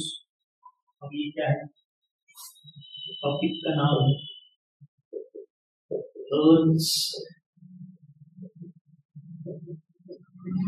Gravitational force. शुरू से तो यही चालू है, ग्रेविटेशनल फोर्स, ग्रेविटी। अब इसमें नया क्या है? नया कुछ नहीं है, थोड़ी बहुत बातें ऐड हो गई है, वही सब टॉपिक है, उसको थोड़ा सा और डेप्थ में लेके जाएंगे। ठीक है, अब यहाँ पे एक चीज समझते हैं। जब अपन इस ऑब्जेक्ट को, इस बॉल को नीचे से ऊपर फेंकते, फिर वापस आता ग्रेविटी। और अपन कौन से प्लैनेट पे है? अर्थ पे। तो ये ग्रेविटी को क्या बोलेंगे? अर्थ ग्रेविटेशनल फोर्स। सिंपल है, ठीक है, नई बात है सर, तुमको पता है।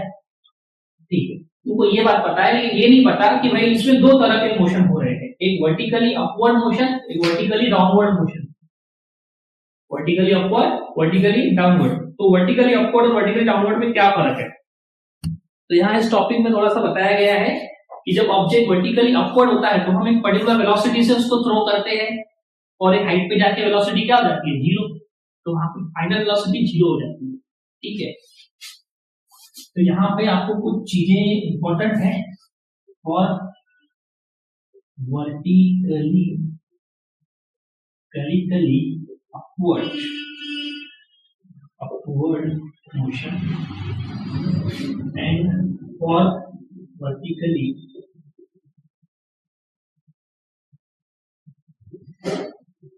डब्ल्यू को कोई हो गया डाउनवर्ड मोशन।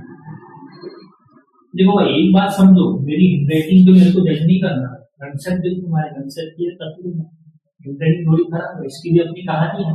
ठीक है, बचपन में मैं बहुत भोला वाला बच्चा था और मेरी हैंडराइटिंग नहीं खराब, लेकिन टीचर ने मेरे को कभी मारा कूटा नहीं। ठीक है, तो उससे मेरी हैंडराइटिंग खराब ही रही, तो ये सुधर नहीं रही है, कुछ भी कर लो।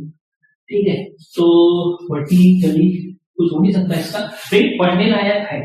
ठीक है, पढ़ सकते इसको। तो भाई क्या है vertically upward, vertically downward motion में? तो भाई अगर वर्टिकली अपवर्ड जा रहे हैं अपन, नीचे से ऊपर जा रहे हैं, तो v की वैल्यू क्या हो जाएगी?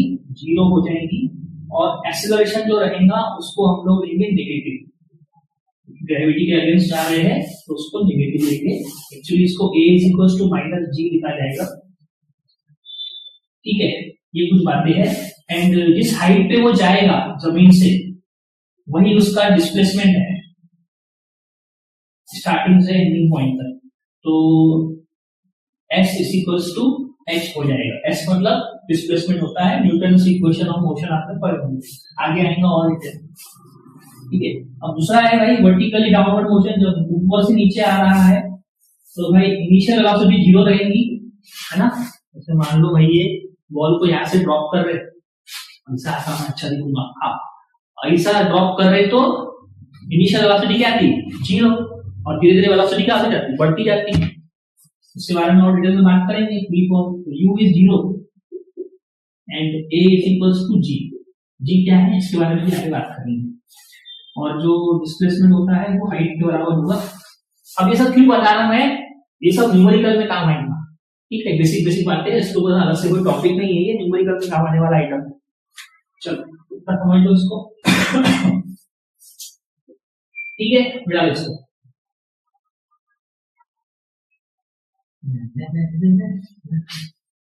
ठीक है, इसके बाद पेज नंबर 7 पे न्यूमेरिकल है, वो फिलहाल नहीं पढ़ेंगे। यूजर ब्रेन पावर है वो आपका उसमें डिस्क्रिप्शन में दिया हुआ है, तो एक बार पढ़ लेना। वही सब बातें बताई गई है कि एप्पल नीचे गिरता है, वो नीचे क्यों नहीं गिरता, क्योंकि उसका वो सर्कुलर मोशन परफॉर्म कर रहा होता है, इसलिए। इसके बाद नेक्स्ट इंपॉर्टेंट टॉपिक पे आते हैं अपन, that is earth's gravitational acceleration. ठीक है भाई साहब, क्या बात है, बहुत बड़ा टॉपिक है। इस पे क्वेश्चन आया हुआ है बहुत बार, और आता भी है और आ भी सकता फिर से। ठीक है, तो एक्सेलरेशन क्या होता है, तो थोड़ा करके समझते हैं। एक्सेलरेशन मतलब क्या होता है, तो पढ़ा होता है, इसे रिपीट करो, क्या दिलाओ। ठीक है, देखो भाई, एक्सेलरेशन मतलब change in velocity with respect to time. मतलब जब कोई ऑब्जेक्ट पे फोर्स लगता है तो उसमें वेलोसिटी में चेंज आता है, और समय आगे चल रहा है, समय तो रोकता है, रुकने वाला नहीं है। तो when the velocity of an object changes with respect to time, that is called as acceleration. ठीक है, तो ये ग्रेविटेशनल एक्सेलरेशन क्या है, तो ग्रेविटेशन तो फोर्स है, तो फोर्स की वजह से ही तो एक्सेलरेशन प्रोड्यूस होता है ना। अगर एक ऑब्जेक्ट पे फोर्स लगातार अप्लाई करोगे तो उसमें एक्सेलरेशन प्रोड्यूस होगा। तो वहीं जब ऑब्जेक्ट को अपन ड्रॉप करते हैं तो उस पर ग्रेविटेशनल फोर्स लगता है, और लगातार लगता है जब तक वो नीचे नहीं पहुंच जाता, तो उसमें एक्सेलरेशन आता है। तो उस एक्सेलरेशन को क्या बोलेंगे, एक्सेलरेशन ड्यू टू ग्रेविटी। ठीक है, इस टॉपिक को हम ऐसा भी लिख सकते हैं, एक्सेलरेशन ड्यू टू ग्रेविटी, इसी बात है।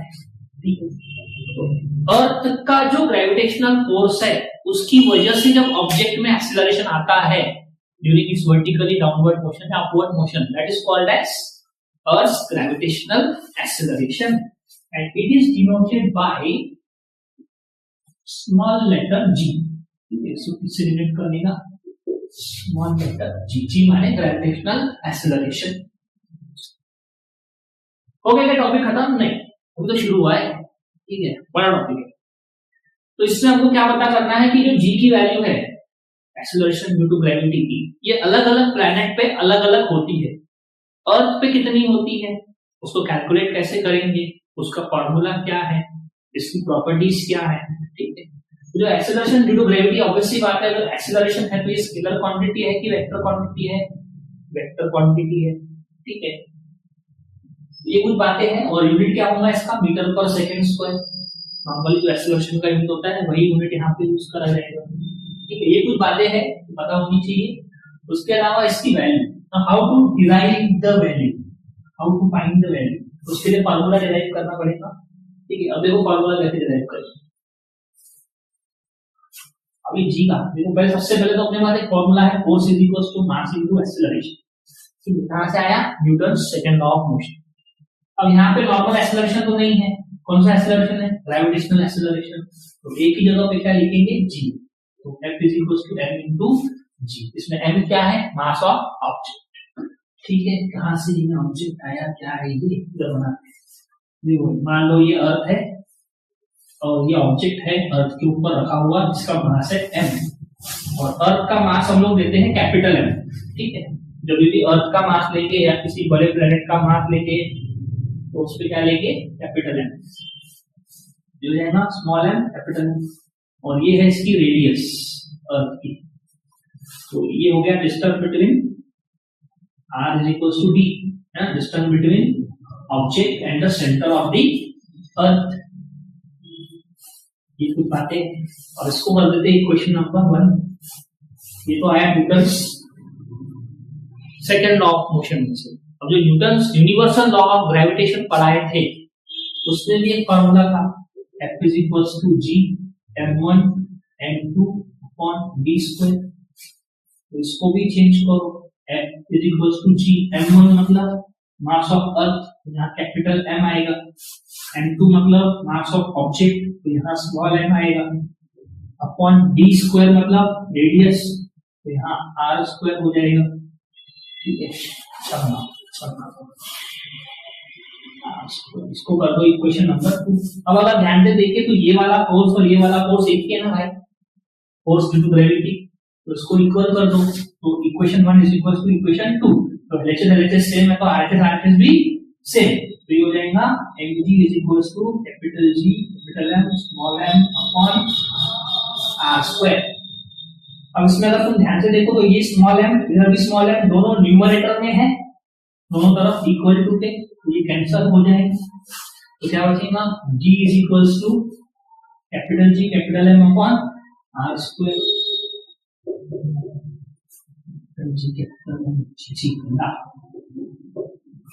Upon are square.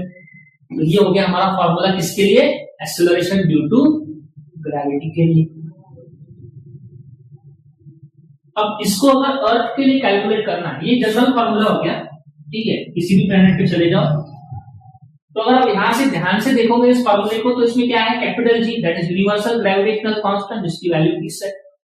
Capital M मतलब mass of object, mass of planet actually, चाहे वो अर्थ हो या फिर किसी और प्लैनेट पे चले जाओ, चाहे मून पे चले जाओ, चाहे मार्स पे चले जाओ। मून प्लैनेट नहीं है, मार्स प्लैनेट है। तो जिस भी मून या फिर प्लैनेट पे जाओगे तो उसका मास रहेगा ये, और r क्या होगा, उस प्लैनेट का या मून का रेडियस। ये तो सारे कांस्टेंट वैल्यूज हैं, मतलब g की वैल्यू क्या होगी यहाँ पे, कांस्टेंट होगी for a particular period, for a particular planet और a particular astronomical object, moon या फिर स्टार, ठीक है। तो ये वैल्यू अर्थ के लिए कितनी होगी। और यहाँ एक और बात देखने वाली है कि ऑब्जेक्ट के मास पर डिपेंड नहीं करती है वैल्यू। तो जो g की वैल्यू है किसी प्लैनेट पे, वो ऑब्जेक्ट के मास पर डिपेंड नहीं करती, जबकि यहाँ पे स्मॉल नहीं है ना, ऑब्जेक्ट का मास नहीं है यहाँ पे। तो चाहे एक हाथी हो या फिर एक चींटी हो, मतलब एक बड़ा ऑब्जेक्ट हो या छोटा ऑब्जेक्ट हो, कुछ भी मास हो, सबके लिए एक्सेलरेशन ड्यू टू ग्रेविटी की वैल्यू क्या रहेगी, सेम रहेगी। सुनने में बड़ा अजीब है लेकिन हाँ ऐसा होता है, ठीक है। इसके बारे में थोड़ा सा और हम लोग आगे बात करें। तो यहाँ पे वैल्यू कैलकुलेट करते हैं। तो भाई अगर हम g की वैल्यू कैलकुलेट करें अर्थ के लिए, यहाँ पे GE कर देता हूँ, E फॉर अर्थ। तो भाई g की वैल्यू क्या है, कैपिटल G की 6.673 होता है, लेकिन अप्रोक्सीमेटली इसको हम लोग 6.67 ले लेते हैं into 10 to power -11 multiplied by mass of earth. Earth का मास क्या है, जो है it is 6 into 10 to power 24 kg, 24 kg, ठीक है। 6 into 10 to power 24 kg, ये लर्न कर दो, न्यूमेरिकल्स में काम आता है बहुत बार। कभी कभी दिया होता है एग्जांपल में, लेकिन नहीं दिया रहा तो क्या करोगे, लर्न कर दो। और दूसरा चाहिए रेडियस। अर्थ की रेडियस कितनी होती है, 6400 किलोमीटर होती है अप्रोक्सीमेटली, मीटर में कन्वर्ट करना पड़ेगा, तो ये रहेगा 6.4 into 10 to power 6 मीटर, ठीक है। ये सब वैल्यूज यहाँ पुट करो, 10 to power 24 upon r का स्क्वायर ना, तो 6.4 into 10 to power 6 into 6.4 into 10 to power 6। अब ये सब पूरा कागजात सॉल्व करने के बाद जो वैल्यू आएंगी, करके नहीं दिखाऊंगा, टाइम पर देखना, ठीक है। सब सॉल्व करने के बाद अप्रोक्सीमेटली वैल्यू कितनी आती है, 9.77 वैल्यू आती है, दैट इज इन मीटर पर सेकंड स्क्वायर।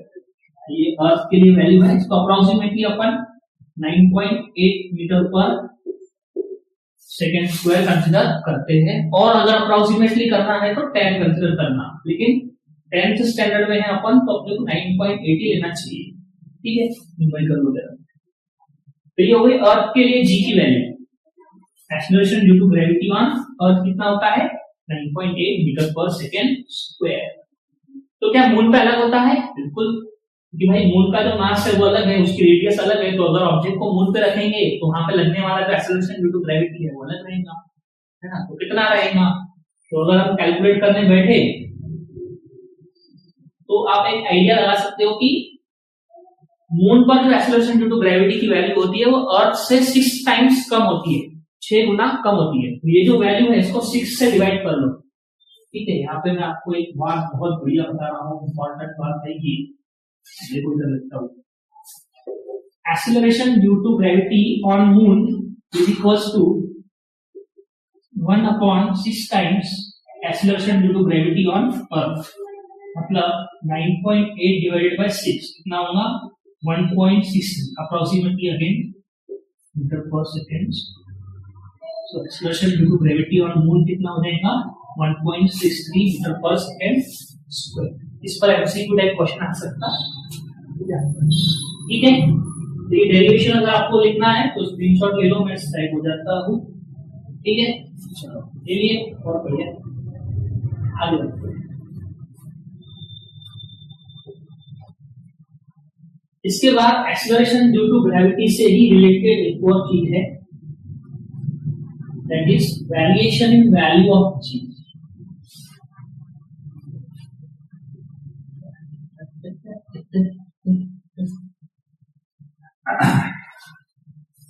क्या बोला, variation in value of G. अब सर आप अभी तो पता है कि जो एक्सेलरेशन ड्यू टू ग्रेविटी की वैल्यू होती है वो तो कांस्टेंट होती है, अर्थ के लिए 9.8, मून के लिए 1.63, तो अभी वेरिएशन कहां से आ गया? ऐसा नहीं है कि ये फिक्स होगी हर जगह पे। क्यों? क्योंकि अर्थ जो है वो परफेक्टली स्फेरिकल नहीं है, ठीक है। और दूसरी बात, जो हमने कैलकुलेट की थी वैल्यू आर की, जो इसमें जी की वैल्यू कैलकुलेट की थी, वो सरफेस पे रखे ऑब्जेक्ट के लिए थी। अगर ऑब्जेक्ट को हम सेंटर से दूर लेके जाएंगे, अर्थ के सरफेस से ऊपर लेके जाएंगे, तो अर्थ के सेंटर से दूर जाएगा ना, तो वो जो आर की वैल्यू है वो आर की वैल्यू रहेगी, तो एच आर प्लस एच हो जाएगी। तो हाइट और डेप्थ के अकॉर्डिंग जो है वैल्यू क्या होगी, जी की चेंज हो जाएगी। और इवन सरफेस पर भी अलग अलग जगह पे अलग अलग रहेगी, क्योंकि अर्थ इज नॉट परफेक्टली स्फेरिकल। तो फिर कैसा है, तो अर्थ इज, अगर मैं आपको एक रफली एक शेप बताने की कोशिश करूं अर्थ का, तो कैसा है, so it is somewhere like this. Elliptical नहीं, इलिप्टिकल नहीं बोलेंगे, इलिप्टिकल नहीं बोलेंगे इसको, हल्का सा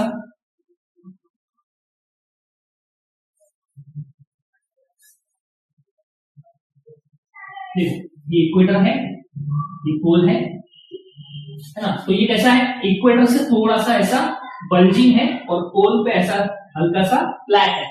मतलब यहाँ पे पोल की जो रेडियस रहेगी ये वाली, ये कम रहेगी, और इक्वेटर की जो रेडियस रहेगी वो क्या रहेंगी, ज्यादा रहेंगी। तो अगर हम फॉर्मूला के हिसाब से देखें सरफेस पे, तो यहाँ पे 3 टॉपिक है वैसे। पहला है value of G on surface, value of G on surface of earth, earth के सरफेस पे क्या वैल्यू रहेगी।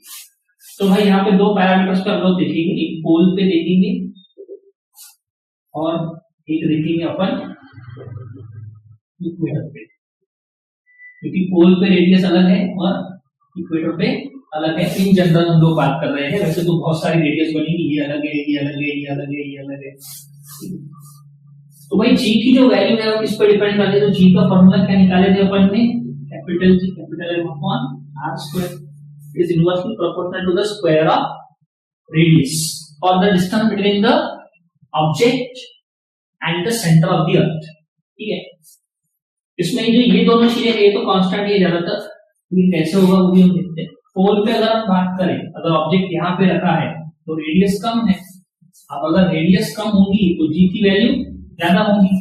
तो पोल पे जो वैल्यू रहेगी जी की, जी इज मोर, है ना, पोल पे जो वैल्यू है वो ज्यादा है। तो कितनी है, तो इट इज इक्वल्स टू 9.8, तो 831 आता है उसको, ठीक है, वो एग्जैक्टली लर्न नहीं कितना है, 9.832 मीटर पर सेकेंड स्क्वायर। देखो मेरे को एग्जाम नहीं देना भाई, एग्जाम तुमको देना है तो तुम लर्न करो, भाई तुम लर्न करो, है ना। ये होगा 9.832 मीटर पर सेकेंड स्क्वायर ऑन पोल।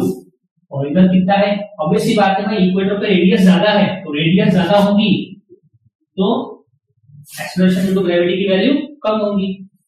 तो क्या बोलेंगे, इक्वेटर पे जी इज लेस, तो कितनी लेस, ये होता है 9.78 मीटर पर सेकेंड स्क्वायर। ठीक है, ये लर्न कर लेना, पूछ सकता है 1 मार्क के लिए। इन दोनों को अगर आप एवरेज निकालोगे तो एवरेज निकालने के बाद ये 9.8 ही आता है। तो इन जनरल 9.8 लेना है, न्यूमेरिकल्स में बोला तो, इक्वेटर पे पूछा तो ये लेना है, पोल पे पूछा तो ये लेना है। ठीक है, समझ में आ गया? Variation in value of G on surface of earth because earth is not perfectly spherical. उसके बाद चलते हैं नेक्स्ट, इसमें ही है topic value of G at a particular height. इसको हटा देते पूरा।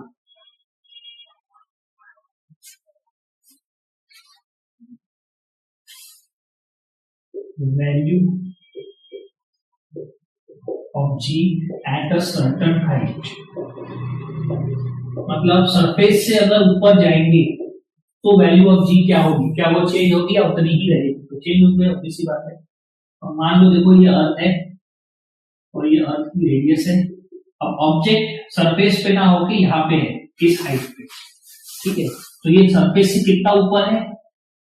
सपोज h हाइट पे है, तो जो इसका डिस्टेंस हो गया सेंटर से वो कितना हो गया? r थोड़ी ना रहा, r प्लस h हो गया। तो जो हम फॉर्मूला यूज करते हैं g is equals to gm plus gm upon r square, तो r स्क्वायर की जगह पे अभी क्या लेना पड़ेगा? r प्लस h का whole square, r plus h का। तो इसको आप ऑन एन एवरेज या फिर एक जनरल कंसीडर कर सकते हो कि g is inversely proportional to height, ठीक है? तो वैसे परफेक्टली वैसा बोल नहीं सकते, लेकिन समझने के लिए हाइट बढ़ेगी तो g की वैल्यू कम होगी, या हाइट कम होगी तो g की वैल्यू बढ़ेगी। सो अगर हमको यहाँ पे लिखना है कि what will be the effect of value of g, effect on value of g with increase in height, height बढ़ाने से क्या हो रहा? तो वैल्यू क्या हो रही है? कम हो रही। तो यहाँ पे हम स्टेटमेंट लिखेंगे value of g decreases with increase in height, ठीक है? g की वैल्यू कम होगी हाइट बढ़ाने से। और इसको प्रूफ करने के लिए आपको पेज नंबर 9 पर एक टेबल दिया है ऊपर, ठीक है? उसमें अलग अलग हाइट्स दी है कि इस हाइट पे कितनी होगी, उस हाइट पे कितनी होगी। सबसे कम हाइट होती है एक कम्युनिकेशन सैटेलाइट की, जो कि होता है 35,700 किलोमीटर ऊपर, इतनी ऊपर। तो वहां पे जो जी की वैल्यू बताई गई है कि 0.225, बहुत कम हो जाती है, ठीक है? मतलब जैसे जो ऊपर जाएंगे तो जी की वैल्यू कम जाएंगी, कम हो जाएंगी। तो क्या ऐसा पॉसिबल है कि एक पर्टिकुलर डिस्टेंस पे जाके जी की वैल्यू 0 हो जाएंगी? तो हाँ, इट इज ट्रू, ठीक है? तो वो क्या डिस्टेंस होगा? दैट विल बी इंफिनिटी, है ना? इसकी वैल्यू अब यहाँ पे तुम फॉर्मूला से देखो, इंफिनिटी वो डिस्टेंस कौन सा होगा जहां पे जी की वैल्यू 0 होगी। तो अगर जी की वैल्यू 0 लानी है तो नीचे क्या चाहिए? इंफिनिटी चाहिए। तो ये जो डिस्टेंस होना चाहिए कितना होना चाहिए? इंफिनिटी। तो if g is equals to gm upon infinity, infinite distance पे है, तो इसका जो आंसर आता है किसी भी नंबर को जब इंफिनिटी से डिवाइड करोगे तो क्या आएगा answer? 0। g is equals to आएगा 0। तो कितने डिस्टेंस पे g की वैल्यू 0 हो जाएगी? इनफाइनाइट डिस्टेंस पे। मतलब हम बता नहीं सकते कि कितने डिस्टेंस पे g की वैल्यू 0, ठीक है? ये सब बातें हैं यहाँ पे। इसमें एक और चीज रह जाती है, एक तो हो गया सरफेस पे, एक हो गया हाइट पे। अब जाते हैं डेप्थ में, अंदर अगर जाएंगे अर्थ के तो क्या होगा? So value of G, third value of G in depth, मतलब अर्थ के अंदर अगर गए तो क्या होगा? तो सपोज ये अर्थ है, ये सेंटर है अर्थ का, ये इसकी रेडियस है। अब ऑब्जेक्ट ना सरफेस पे है ना हाइट पे है, ये अर्थ के अंदर रखा हुआ है, ये है ऑब्जेक्ट। तो ये कितना अंदर रखा हुआ है? तो ये डेप्थ पे है d, ठीक है? d इतनी डेप्थ पे है, तो इसका जो डिस्टेंस हो जाएगा सेंटर से, ये डिस्टेंस, इसकी वैल्यू क्या हो जाएगी? पूरी ये वैल्यू r है, ये वैल्यू d है, तो सेंटर से कितनी दूरी हो गई? r माइनस d, ठीक है? तो जो r की वैल्यू सरफेस पे है वो कम होकर क्या हो गई? r माइनस d, मतलब d की वैल्यू क्या हो गई? कम हो गई एक तरीके से। तो अगर हम यहाँ पे बात करें g is equals to capital G capital M upon r minus d whole square, ये हो जाएगा फॉर्मूला। तो अगर डिस्टेंस कम हो गया है, क्योंकि माइनस कर रहे हैं ना अपन रेडियस से, तो g की वैल्यू क्या होनी चाहिए? बढ़नी चाहिए। तो यहाँ पे दो कॉन्ट्राडिक्टरी चीजें होगी, ठीक है? तो एक चीज तो ये है कि भाई डिस्टेंस अगर कम हो रहा है सेंटर से तो g की वैल्यू बढ़नी चाहिए, तो इस हिसाब से g शुड बी मोर, और G is more. If we go और G will increase, ठीक है, ऐसा करते हैं, G will increase, क्योंकि डेप्थ में जा रहे हैं तो डिस्टेंस बिटवीन सेंटर और द ऑब्जेक्ट क्या हो रहा है, कम हो रहा है, तो G की वैल्यू बढ़ेगी, इनवर्स प्रोपोर्शनल। अब दूसरा चीज होती है कि भाई देखो यहाँ पे जो मास ऑफ अर्थ, अगर सरफेस पे होता ऑब्जेक्ट तो हम कैपिटल एम ले सकते हैं, मतलब पूरे अर्थ का मास या पूरे प्लेनेट का मास। लेकिन जब ये ऑब्जेक्ट डेप्थ में है, यहाँ पे है, तो इस पे पूरा अर्थ थोड़ी ना मास लगा रहा है, अर्थ का सिर्फ ये वाला पोर्शन ही, ये वाला मास क्या कर रहा है, फोर्स लगा रहा है, ये एक्सेलरेशन प्रोड्यूस कर रहा है, तो ये तो मास भी कम हो गया। तो यहाँ पे अगर हम देखें तो G is directly proportional to mass, क्योंकि मास कम हो रहा है तो G की वैल्यू भी कम होनी चाहिए, तो इसके हिसाब से G विल डिक्रीज होना चाहिए।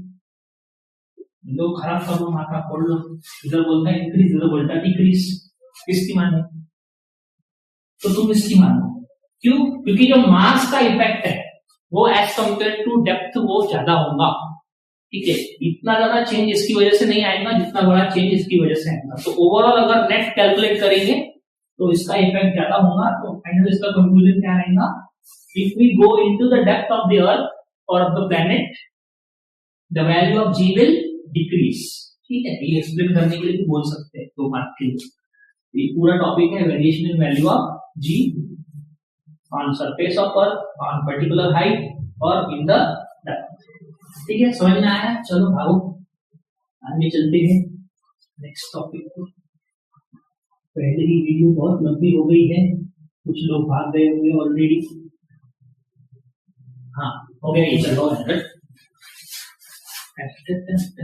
चलो अब क्या है नेक्स्ट टॉपिक, क्या है इसमें? हाँ ये बड़ा इंपॉर्टेंट टॉपिक है, लास्ट क्वेश्चन आया था इसमें। क्या टॉपिक है? Mass and weight. अब अगर आपको किसी ने पूछा कि आपका वेट कितना है तो आप क्या बोलेंगे? 50 kg, 60 kg, 70 kg, 100 kg, है क्या? किसी का मान 100 kg, कोई बात नहीं, ठीक है। तो आप जो ये बता रहे हो 50 kg, 60 kg, किलोग्राम्स, तो ये आपका वेट है कि मास है? अब अगर आप इन जनरल बात कर रहे हो तो आप सही बता रहे हो कि आपका वेट और मास इन जनरल हम लोग मानते हैं कि सेम चीज है, लेकिन फिजिक्स में वेट और मास तो अलग अलग चीज होती है, ठीक है। तो क्या डिफरेंस होता है वेट और मास में, ये समझते हैं। एग्जाम में क्वेश्चन आता है differentiate between weight and mass, ठीक है, तो समझते हैं आप क्या है। तो पहला डिफरेंस समझते हैं। मास मतलब क्या होता है? It is the amount of matter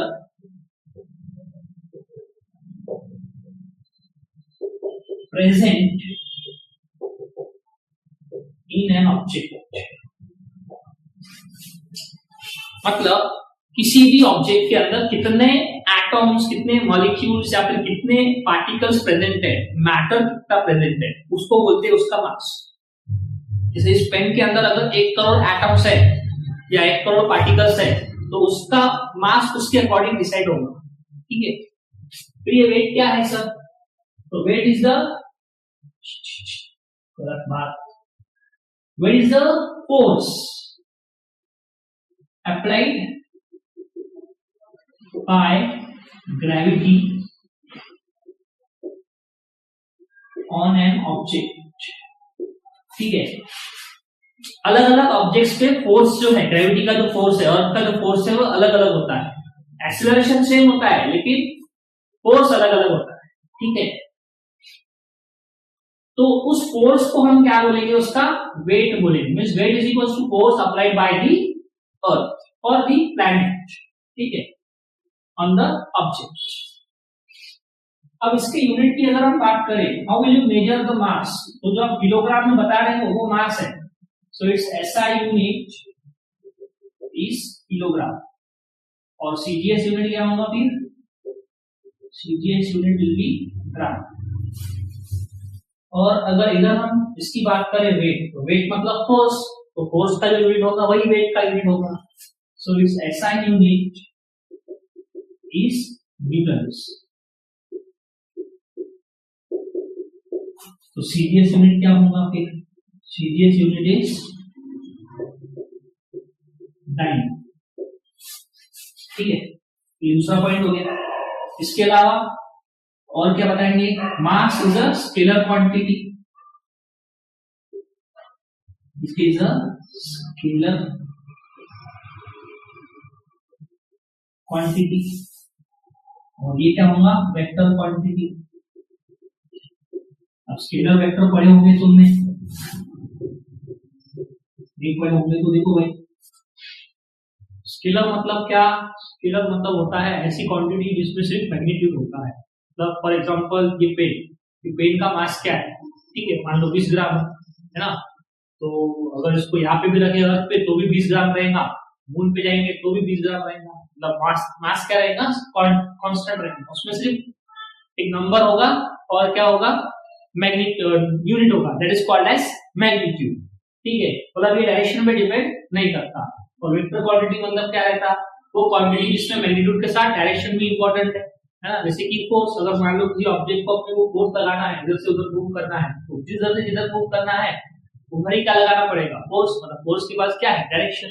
magnitude तो होगा ही ना, वही 10 न्यूटन 20 न्यूटन कुछ ना कुछ फोर्स लगाएंगे, लेकिन साथ में क्या होगा, डायरेक्शन भी होगी, है ना। ये होता है स्केलर और वेक्टर। चलो आगे बोलते हैं और क्या डिफरेंस है इसमें। तो अगर हम इसकी बात करें मास की, तो मास जो है it is universally constant, universally constant. क्या मतलब है इसका, इसका मतलब यूनिवर्स में कहीं पे भी चले जाओ, किसी भी ऑब्जेक्ट का मास क्या रहेगा, कांस्टेंट। मतलब इस पेन का जो मास है वो अर्थ पे भी 20 ग्राम रहेगा और मून पे भी 20 ग्राम रहेगा, और मार्स पे या किसी भी प्लेनेट पे लेके जाओ इसको, मास तो होते रहेगा ना भाई। क्योंकि देखो मास मतलब क्या, अमाउंट ऑफ मैटर। ये पेन तो साबित ही है ना, तो उसको तोड़ थोड़ी रहे हम लोग, अगर इसको तोड़ेंगे एटम्स कम हो जाएंगे, लेकिन अगर उतने ही एटम्स है तो मास थोड़ी ना चेंज होगा, मास तो होते रहेगा, है कि नहीं। चलो समझ में आएगा। वहीं अगर हम बात करें वेट की, तो वेट जो होता है इसके बारे में क्या बोलेंगे, इट चेंजेस फ्रॉम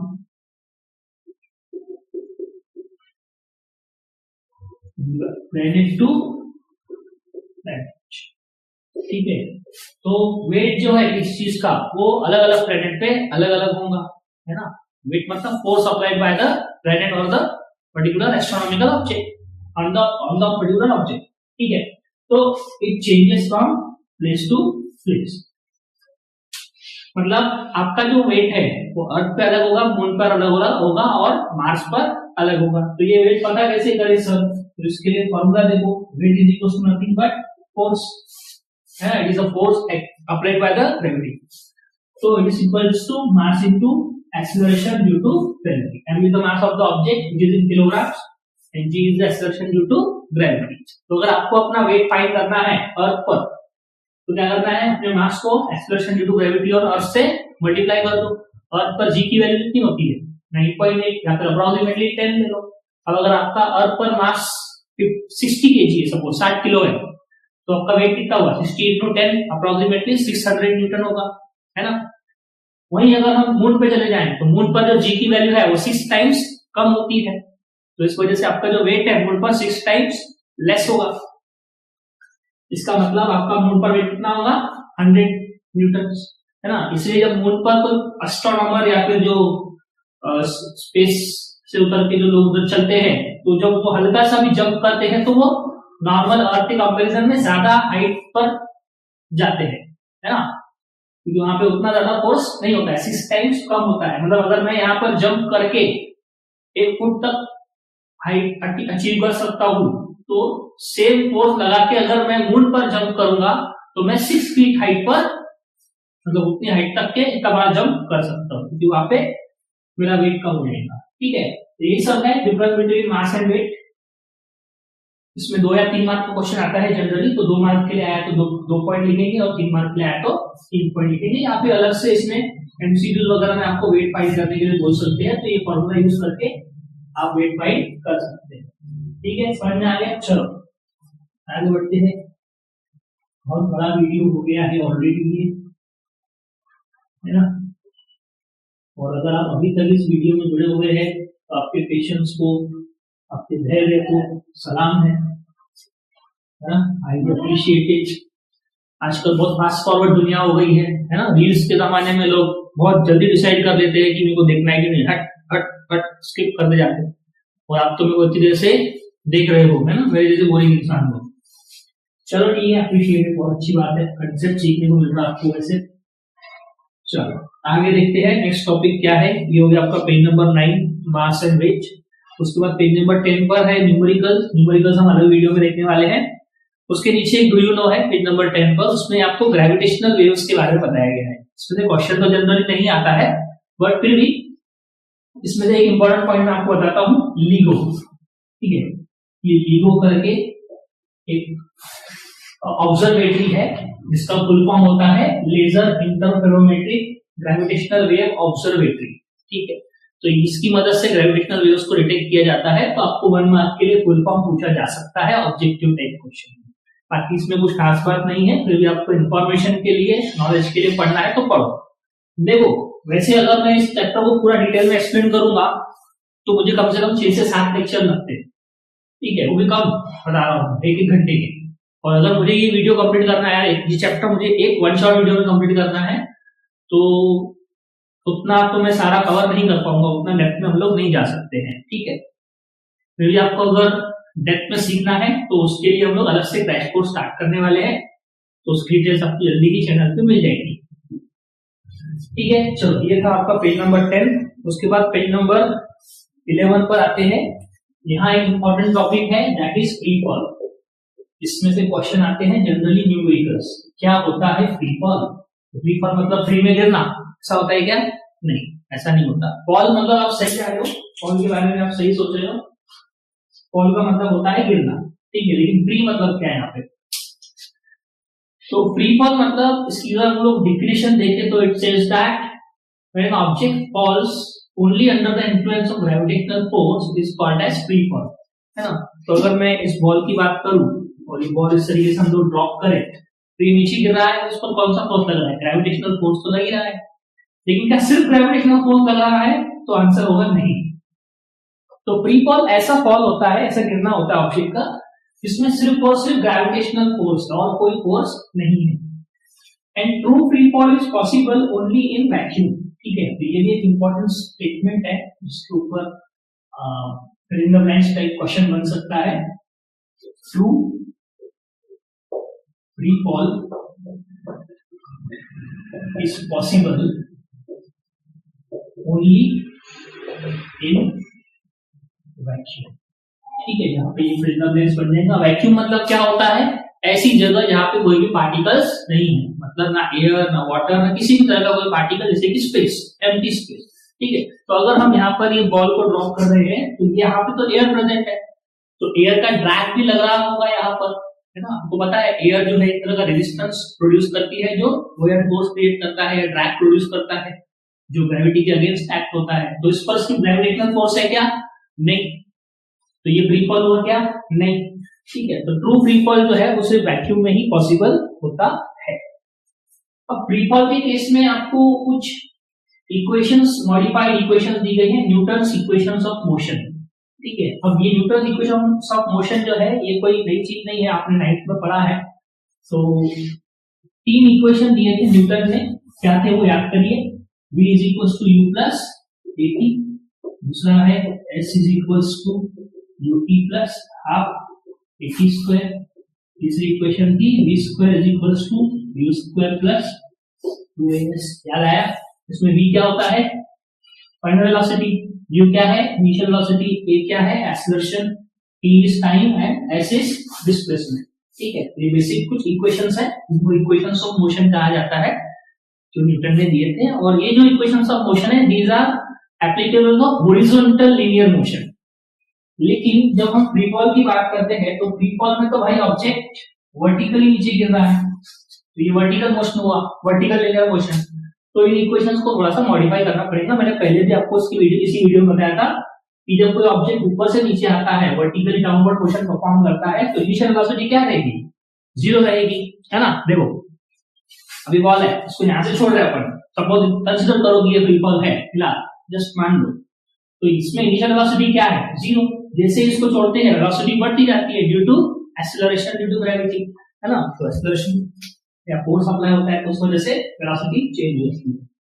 तो अगर हम फ्री फॉल की बात करें तो ये इक्वेशंस कैसे चेंज हो जाएंगे, देखो u क्या हो गया 0 किलोमीटर पर सेकेंड, और a की वैल्यू क्या हो जाएगी एक्सेलरेशन ड्यू टू ग्रेविटी, जो एक्सेलरेशन है वो ग्रेविटी वाला है, और जो s की वैल्यू है वो h हो जाएगी, कितनी हाइट से तुम छोड़ोगे, अगर ऑब्जेक्ट पूरा लास्ट ग्राउंड तक टच कर रहा है जाके तो डिस्प्लेसमेंट होगा वो हाइट के बराबर होगा, अगर बीच में कहीं तक के अगर काउंट करोगे तो फिर वहां पे s लेना पड़ेगा, ठीक है। ये s = s तभी होगा जब ऑब्जेक्ट जो है वो ग्राउंड तक के ट्रैवल करेगा। चलो इसको फिर मॉडिफाई करते हैं, तो मॉडिफाइड इक्वेशंस क्या होंगी, फर्स्ट इक्वेशन b u की जगह पे 0 हो जाएगा तो a की जगह पे g t, ठीक है, पहली इक्वेशन हो गई। दूसरी इक्वेशन s u 0 है तो भाई u into t, 0 into t क्या होगा 0 होगा, ये हो जाएगा हाफ a की जगह पर g t स्क्वायर। तीसरी इक्वेशन v स्क्वायर u 0 है तो गया वो भी हटाओ भगाओ उसको वहां से, a की जगह पर g और s की जगह पे h लिख सकते हैं, लेकिन मैं फिलहाल s ही लिख रहा हूं क्योंकि यहाँ पे जरूरी नहीं है कि डिस्प्लेसमेंट हाइट के बराबर होगा, ठीक है। हम लोग कभी कभी हाफ हाइट तक भी काउंट कर सकते हैं तो वहां पे s ही लेना है। These are the modified equations of motion for free fall. इस टॉपिक में यही सब इंपॉर्टेंट है, यहाँ से न्यूमेरिकल आने के चांसेस जनरली ज्यादा होते हैं। आप चाहो तो डायरेक्टली भी इन इक्वेशंस को यूज कर सकते हो, सिर्फ ये वाली कंडीशन वहां पे अप्लाई करना, वर्टिकल डाउनवर्ड मोशन के लिए और वर्टिकली अपवर्ड मोशन के लिए क्या होता है उसके अकॉर्डिंग, ये मैंने वीडियो में पहले भी बताया है, ठीक है। चलो आगे बढ़ते हैं।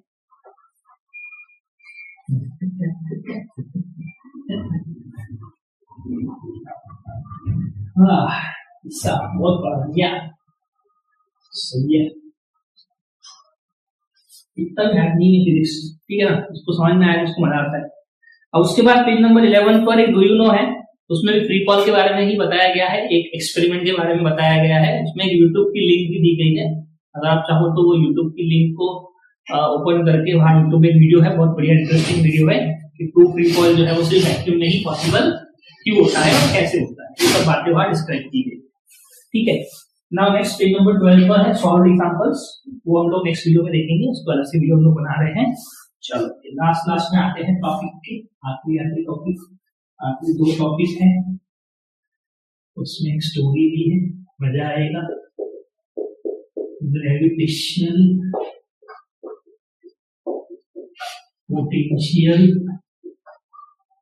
एनर्जी, अब ये क्या है सर, है ना, पोटेंशियल एनर्जी तो सुना सा लग रहा है, लेकिन ये ग्रेविटेशनल पोटेंशियल एनर्जी क्या है, देखो पोटेंशियल एनर्जी मतलब क्या होता है रिकॉल करो, ठीक है, amount of energy stored form of energy that is called as potential energy, है ना। जैसे कि इस बॉल को हम लोग नीचे से ऊपर एक हाइट पर ले जा रहे हैं तो उस हाइट की वजह से उसका एनर्जी स्टोर हो गई, अब जैसे ही इसको रिलीज किया वो एनर्जी काइनेटिक एनर्जी में कन्वर्ट हो जाती है ना, this is called as stored form of energy that is potential energy. इसका आपने फॉर्मूला भी पढ़ा होगा कहीं ना कहीं प्रीवियस स्टैंडर्ड में, तो क्या फॉर्मूला होता है, potential energy is equals to mgh, इसमें m is the mass of the object, g is the acceleration due to gravity and h is the height, ठीक है। तो जितनी ज्यादा हाइट होगी, जैसे जैसे हाइट बढ़ाएंगे क्योंकि डायरेक्टली प्रोपोर्शनल है तो पोटेंशियल एनर्जी क्या होनी चाहिए, बढ़नी चाहिए, but this is applicable for only smaller height, for smaller values of h, ठीक है।